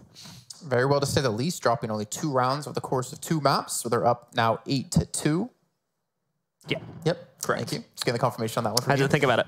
Yeah, and it's kind of gone the way we expected, just from the previous matchups they have had, or the only matchup for Pack 1, up against a big red one, where they just absolutely smashed them with a 12-4 scoreline.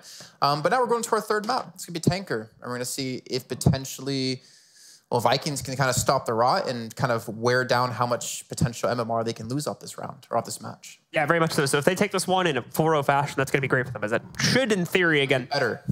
I don't think there's any great outcome for them anymore. But that's the best outcome they can hope for, obviously.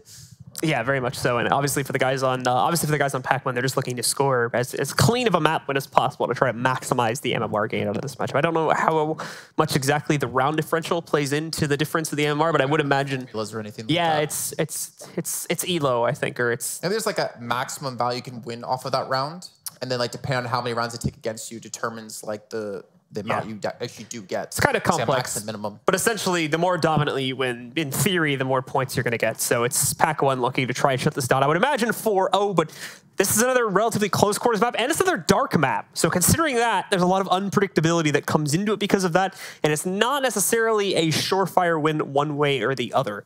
We'll just have to wait and see. The cargo, basically, just dark. Yeah, very dark. Very dark, ship. actually. I've played this map before. It's you pretty much, from my experience, you kind of have to have night vision on this one. And we can see pretty much everyone does have night vision, yeah. I'm assuming Mantis probably is carrying the shield again for his team then, since we have seen him do that just on the last map with Subway. But maybe I'm wrong. Meantime, Pac-1 just holding back, playing steady, playing safe, playing smart. Look at that defensive position they have. One man pretty much on the uplink to make sure no one goes for the ninja send. And 2 players towards north, 2 players to the south. Already some nades being thrown in. And even Vikings have 2 players very, very far back on the east side of the map, back where they spawned. Smaller map too, so that nade might have just been a random pop. Try and see if they could get lucky and find anyone. And we are going to start to see players creeping up in enemy territory now. I've got to be careful. Fungi might be the first one to get himself into combat here. As he walks around, they know they've seen him. They can hear him for one. And there we go. Legless Chicken gets the easy spot and the easy kill. Knock out a man for the Vikings early on in the round. 3 players in the high ground, 2 under the deck of the ship to make sure no one pushes in from that position. I think those 2 players on the east side of Vikings are just watching for any potential flankers, though Pac-1 have not actually gone that route. It's usually been the Vikings in the form of Jamie to be the one to do that. Swelty catches a couple of shots directed towards him. Again, you can see Legless just watching that angle if he does peek around that box. And actually, finally, we're starting to see someone push up. Someone get very aggressive on the low-hand side. It's going to be Moxham. And there's actually... Oh, man, he could pull a big spoiler here for Vikings off the bat. Definitely have to keep an eye out for him.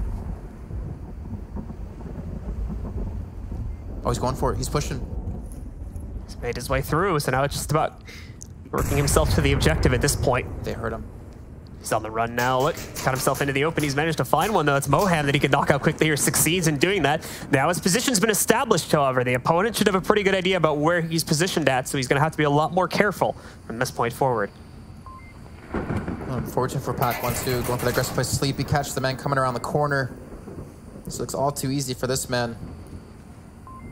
Legless Chicken's still holding his position too. Look at that. As Irish Wolf has transitioned towards the lower hand side. I feel like if you get on the upper side of these crates, you just lob a nade over the top. Provide a really good spoiler to this defending side of Pac-1. Oh, Jamie. Legless again. He's going to have to jump into the action here in a second. And it's another road. For some reason, I just don't expect him here. I don't get what's going on. He was playing an off angle, you know, because that position he's holding now is where he's gotten the last 1 or 2 eliminations, and then he actually plays a little bit further out, so you don't expect him to be peeking you that location. So it catches them off guard, and they do net themselves like another elimination. And not to mention, now there's only 1 left on Vikings against the 4 out of Pac-1. Mantis got 1 elimination earlier on against Mox, who's going for the flank. He's now the last one standing, trying to lurk through the undercarriage of the ship right now. Unfortunately, I imagine that the exit, yeah, we can see it down the hall there. The exit is already covered by a member of Pac-1, so even if he manages to take that man out, it's going to be a lot more momentum he's got to push towards here if he wants to actually make it further than that. Uh-oh. Uh-oh. There you go. Gets one. It's a good start. Gonna go loud, though. So he will be heard scuffling around the hallways. He tries to, I think, work his way. He doesn't have night vision, does he? When we looked at him earlier, he did not have it. Did he somehow pick it up? Can we check the player perspective real quick, if that's something we could do? I know we didn't have one when we started the round. I think it's on his helmet. I was trying to see if I could see it or not.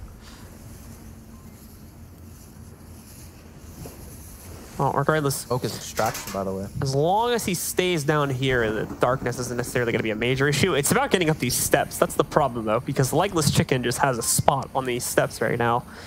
I don't know if he's got another easy way to work himself up onto the deck. He's going to move soon, though. 1:20 seconds left to make a play happen. Looks like he's finally managed to work himself up topside. No, maybe not so yet. Still playing around underneath of the ship. Again, still a minute to play with, and he's relatively close to the uplink.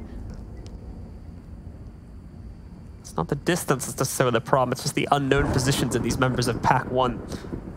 You can even see he's checking the tablet, see if there's any more info to be gained. Trying to set up a good trajectory to move towards here as he's only going to be down to these last remaining seconds. And yeah, it does not look like he has night vision, actually.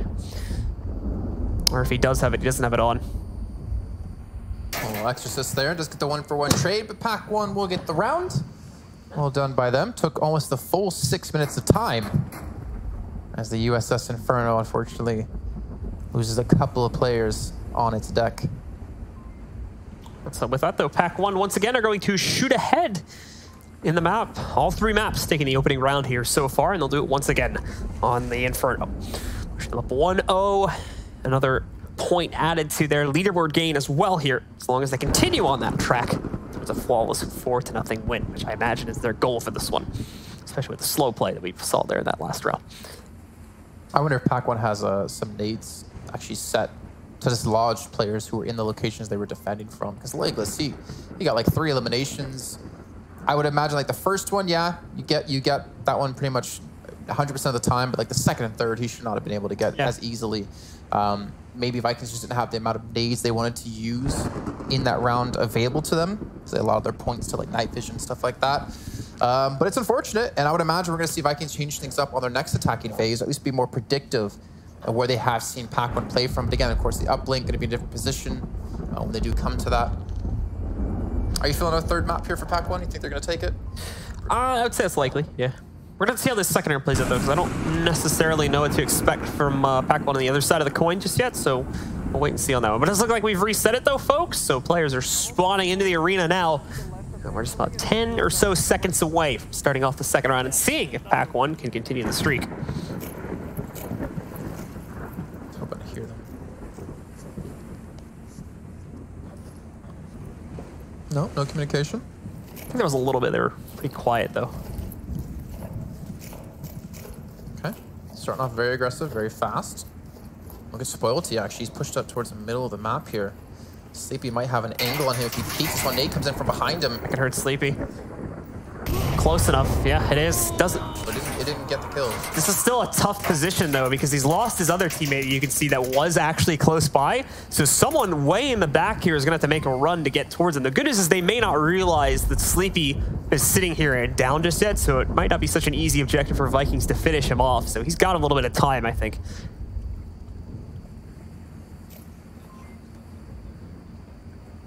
Just communicating a little bit here to his teammates.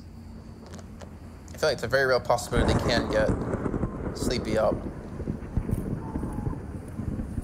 Cheers. Death screams. I think it's another member of Vikings going down in the distance, actually. Okay, so a long-range shot came through. There's still gonna be a person near where Sleepy was, though. So, like, technically he could cover the angle where Sleepy is. You see him there off towards the top left-hand side of your screen, Mantis. But I don't know if he's actually able to cover because that giant pillar, I don't even know what you call that on a ship, is just blocking out a lot of his angles. You could ideally get in there and get the res. Just have to try to get behind that big smokestack or mast or whatever that is.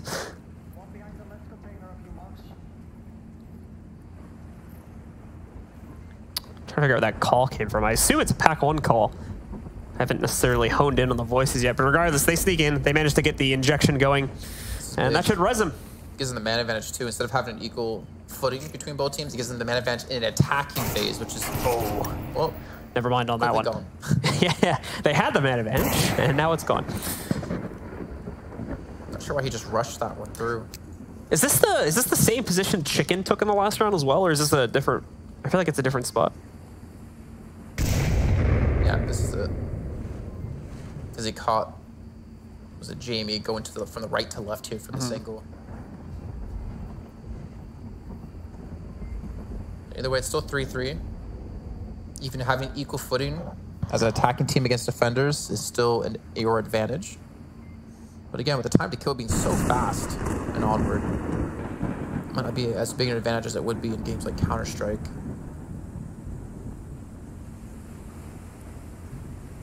Would not want to stand next to explosive barrels, personally. He'd pretty much turn into a bodiless chicken. Or Kentucky Fried Chicken. Who knows?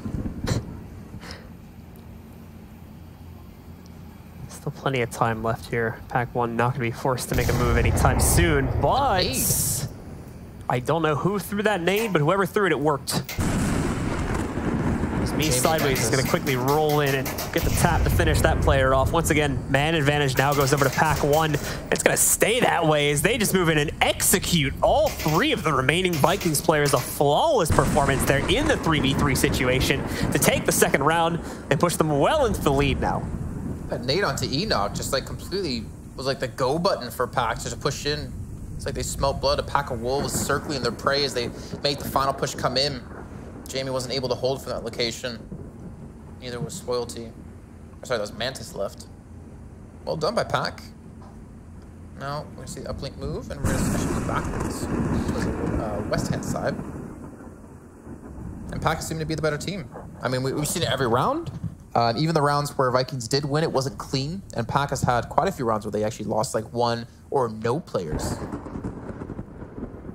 And unfortunately, the only time I've really seen Vikings put up a good fight here has been mainly just on that second map back over on Subway. And that was, I think, primarily due to the fact that Pack 1 were okay forcing a lot of like very direct fights, basically, where there was a lot of exchanges in that alleyway and on that stairwell, where it was very much just like just a one-dimensional fight where either team could have come out on the top of it. It's based purely on aim at that point. And even in those situations, Pack 1 still came out more often than not. It was just the Vikings sneaking a few victories there.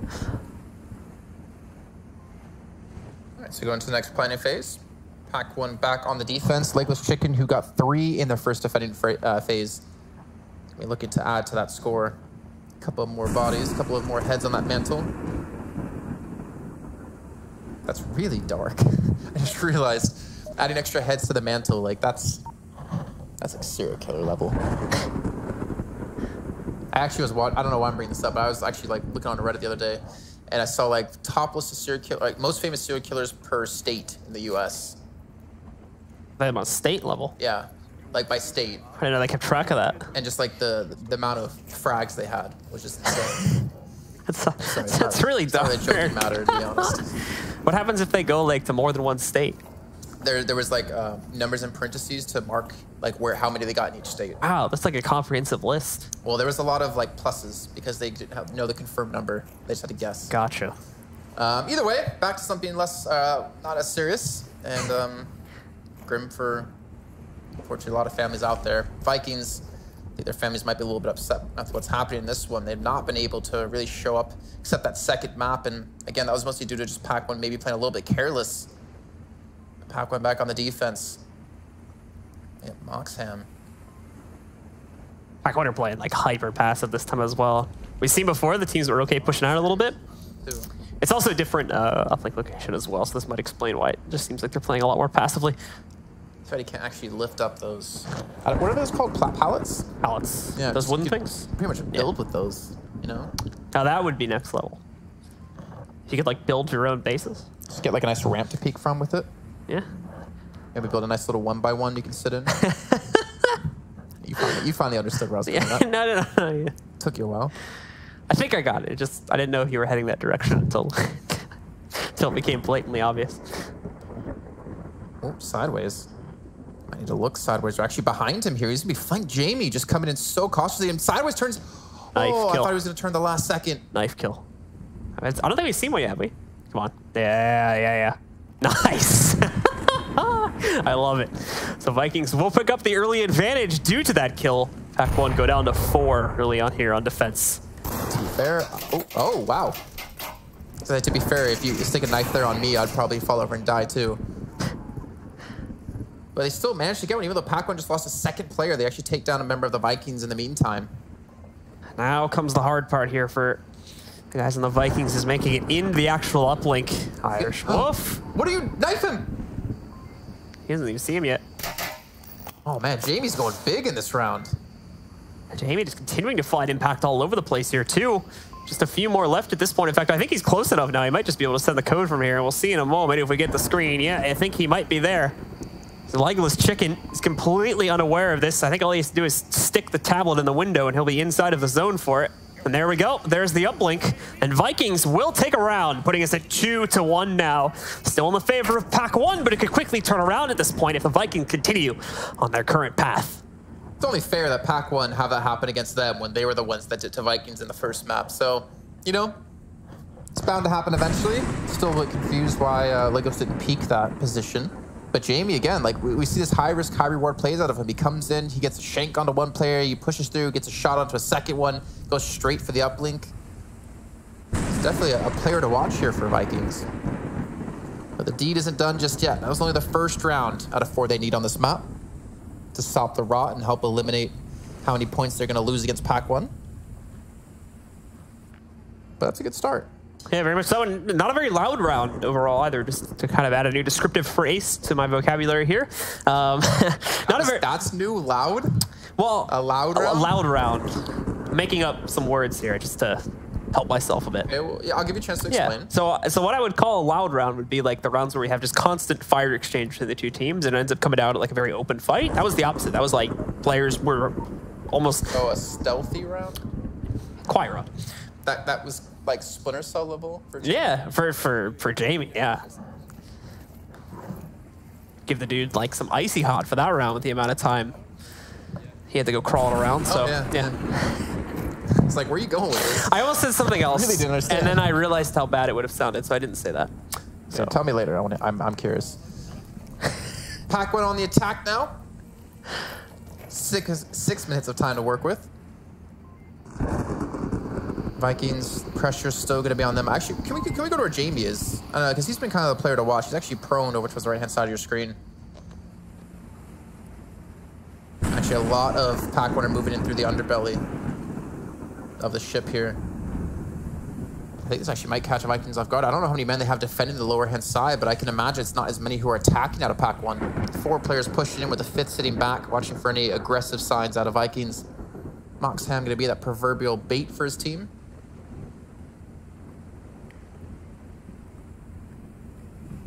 Very slow push, but a very decided push. You can see they just have a big line, a big conga line of players from Pack 1 going through here. So they have to just hope they don't run into someone who has a hard point around the corner somewhere here to try and lock these guys down, as that, in my eyes, would prove very difficult to get past unless they have the nade to deal with it. Pack 1, besides the players that are sitting here in the undercarriage of the ship, they've really only got one other guy in a different position lurking. I don't know exactly who that is, but you can see it on the minimap. Someone's a little bit further back, I think, on the top deck. You know, Moxham. Oh, shots being traded between the two. I think Enoch had to heal himself here. Moxham does get the elimination. Very quiet round so far. Not a loud round, as Blue said earlier. That's some about a game we can bring into this. Descriptors. Yeah. It's a very quad heavy round. Because, you know, all the squatting. Oh, yeah. Well, where do you think I was going with it? Oh, I thought you were going to use like a quad-like position call or something like that. That would have been directly porting that from Counter-Strike. So the player who's on the high end, by the way, he's actually pushed down towards the south side. So the distraction of Moxham shooting towards the lower hand side, the underbelly of the ship, has allowed him to get aggressive. Moxham is sleepy, toe and toe, trying to push through here. I want to see who was the player that was on the outside that pushed through, and where is he currently? Because he's still alive. This isn't him. Regardless, this player, me sideways, still going for a very slow sneak. It seems like Pack 1 are still a little bit uncertain, I would almost say, about like enemy positioning and things like that. But regardless, they're going to get into a massive firefight right here. Do you have... Spoilty was sitting in the back corner. Surprised how quickly he goes down. There is an immediate trade. I don't know if that player stays alive. I think the player from the Vikings also goes down in that firefight too, keeping Pack 1 in a pretty dominant position, 3v2. However, the hero in the last round, at least for the Vikings, is still sitting here on the uplink itself. But E2 is going to be overwhelmed. If he didn't go down to that one, he probably would have gone out to the next one. Mantis tries to move into contest. He gets a double. What are you doing? And no, will not clutch the round, unfortunately. Becomes very, very close to it. Mantis almost with a heroic 1v3. Then just a few seconds there at the end, he is not going to be able to pull it off. Pack 1 win it in the 1v1 situation and now go up 3-1. One away for the map win. Ooh, why do you rush in there with the tablet out and try to do the uplink then? Like, you didn't even clear all the locations. There's still a door. Maybe it depended on his teammate to protect him. But that was so lucky that they had that third teammate alive to pull out that round back for them. That was That was a major error. If I had to guess, I would have said reliance on a teammate, just hoping that he would cover for him and it'd be a pretty easy kill if he caught someone running into the room. Obviously didn't think... Even at an angle where it's to make a cover him. That's like yeah, the weird part. It seems like it was kind of a rushed affair, to be honest. I mean, look at the clock. There's still half the round left, so there's no reason really to rush that. So bit of a faulty play there, but still works out for them, I suppose, at Pack 1 at the end of the day. Now at 3-1, they only need one more round to close it out and give them, I believe that would be a 12-5 overall scoreline if Vikings... 12-3. 12-3. Yeah, you're right. You're right. 2 rounds on Subway. Correct. I imagine them getting way more rounds for some reason. So I was like, wait, where'd you get 5 from? Were there some rounds they played when I like... Did I go unconscious like in the middle of this game for some reason? I don't know. Oh, now, guys, we are just waiting for the players to restart it once again, as we are now in the planning phase here. And this is it. This is where it all comes down to for the Vikings. They want to try to score as many rounds as possible. Wait. So, okay, so 12-2. Was it? Did I say 12-2 or 12-4? Or 12-3? I said 12-3, 12-3, right? yeah. Because apparently the admins did just tell production that the Vikings have another round on the board. So maybe we missed a round? Not sure. I don't know. By the way, the Vikings are feeling good, judging from the comms that we just heard there. Come on, guys, let's do this. Let's do this. Determination, I like it. We're going to see how well that pays out for them, though, as they could still go down relatively quickly with the drop of this one. And Pack 1 are going to look for the clean closeout that they would have liked to see to try and shut down this series in a clean fashion to get themselves as many rating points as possible. Sleepy P. Gonna be watching from one direction here. Enoch gonna be pushing it aggressively. Enoch immediately gets picked off, and actually Vikings have lost out on 2 players. I'm not sure who the second was. Now a third has fallen. Jamie's gone down. And Pack 1, they just completely overwhelmed them here. All they need to do is win this round, and now it's just a 1-on-5. Pack 1 could take this in a 12-4 affair in total.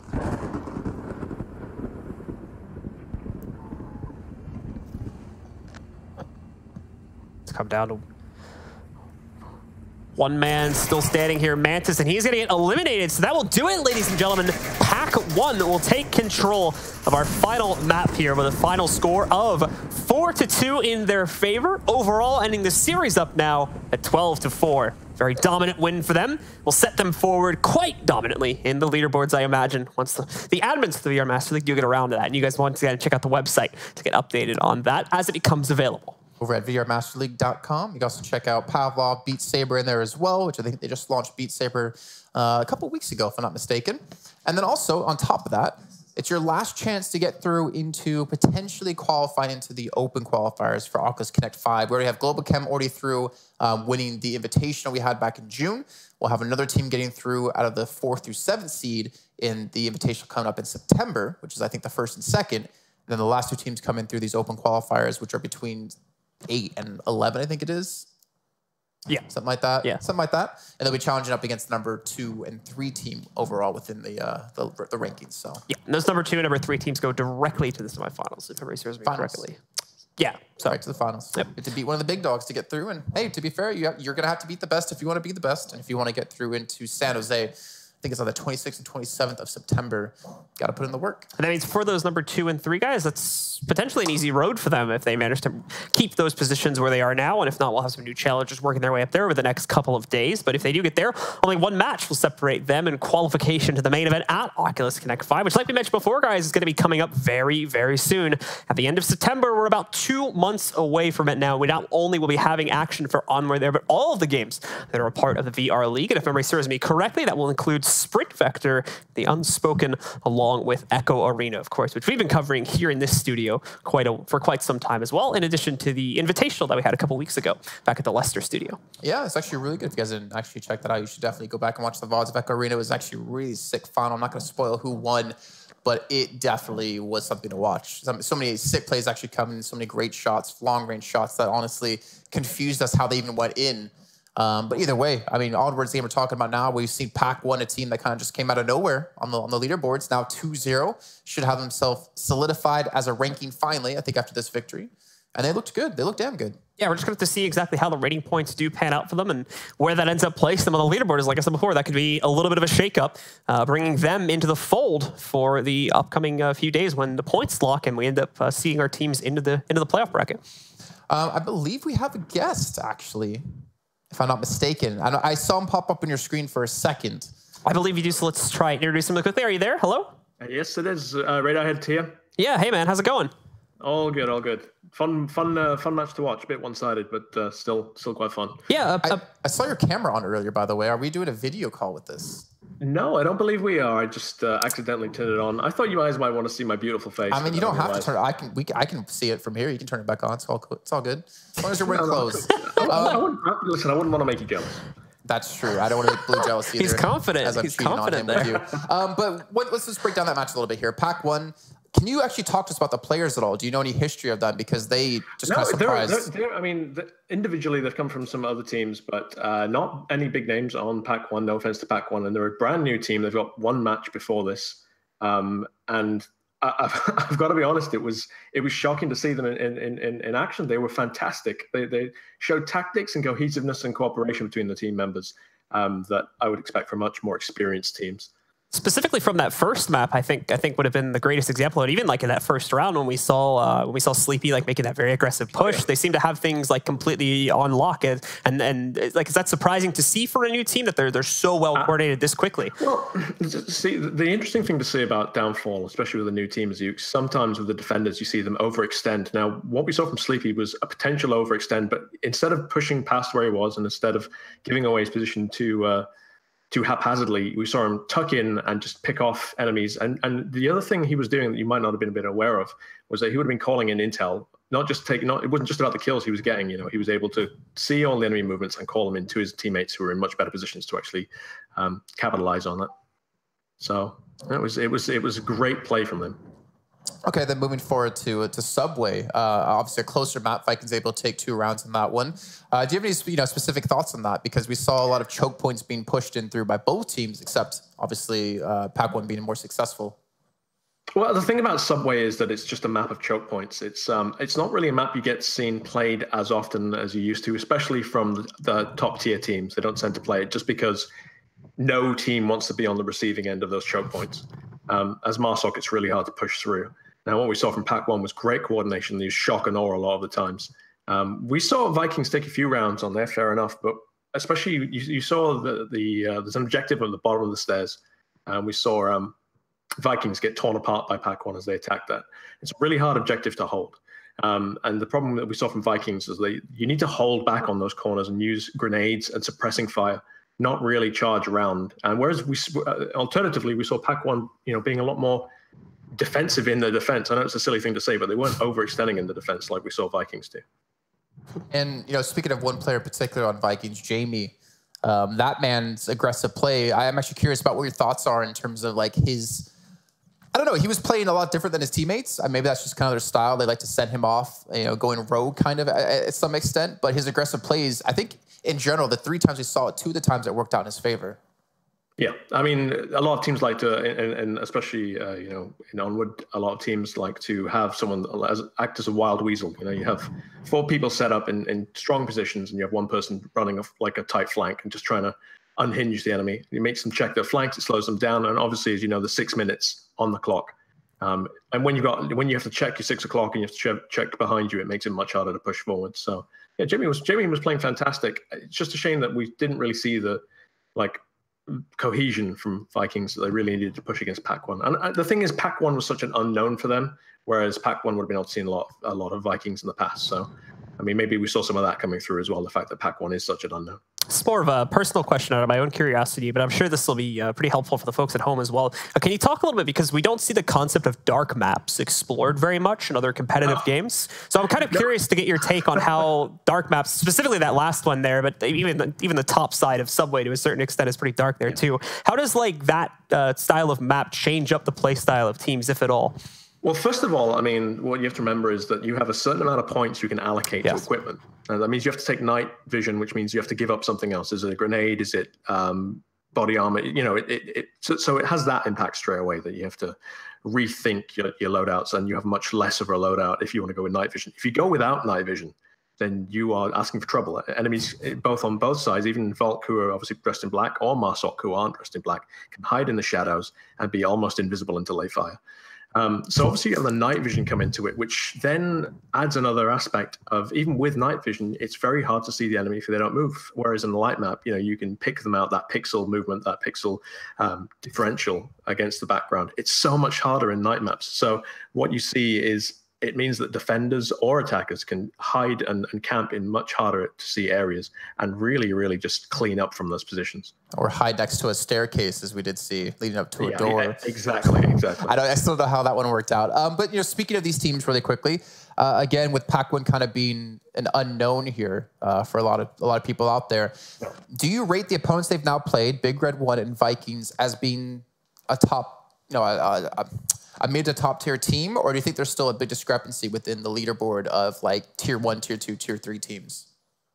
Well, this season's been much tighter, and we've seen a lot of upsets this season. But I don't know. Vikings, I've still got a way to go with the team play. Pac-1 being a brand new team was surprisingly good, and I'm really looking forward to see what they bring to the season next season, basically. And also they got the wild cards, as you mentioned. They still have an opportunity to make it this season. And it'll be interesting to see how they perform in that, especially against potentially stronger teams. That's not to distract from Vikings. Vikings aren't that experienced a team either. They've only been around just over a season. So it'll be interesting to see how Pac-1 stands up against the more experienced class. But I wouldn't really class either of them at the moment as, you know, as top tier teams. Certainly, you know, when compared to beginners or Globochem or SMC Tactical or Mob Squad, any of the people we saw at the Invitational, they're not really on the same tier at the moment.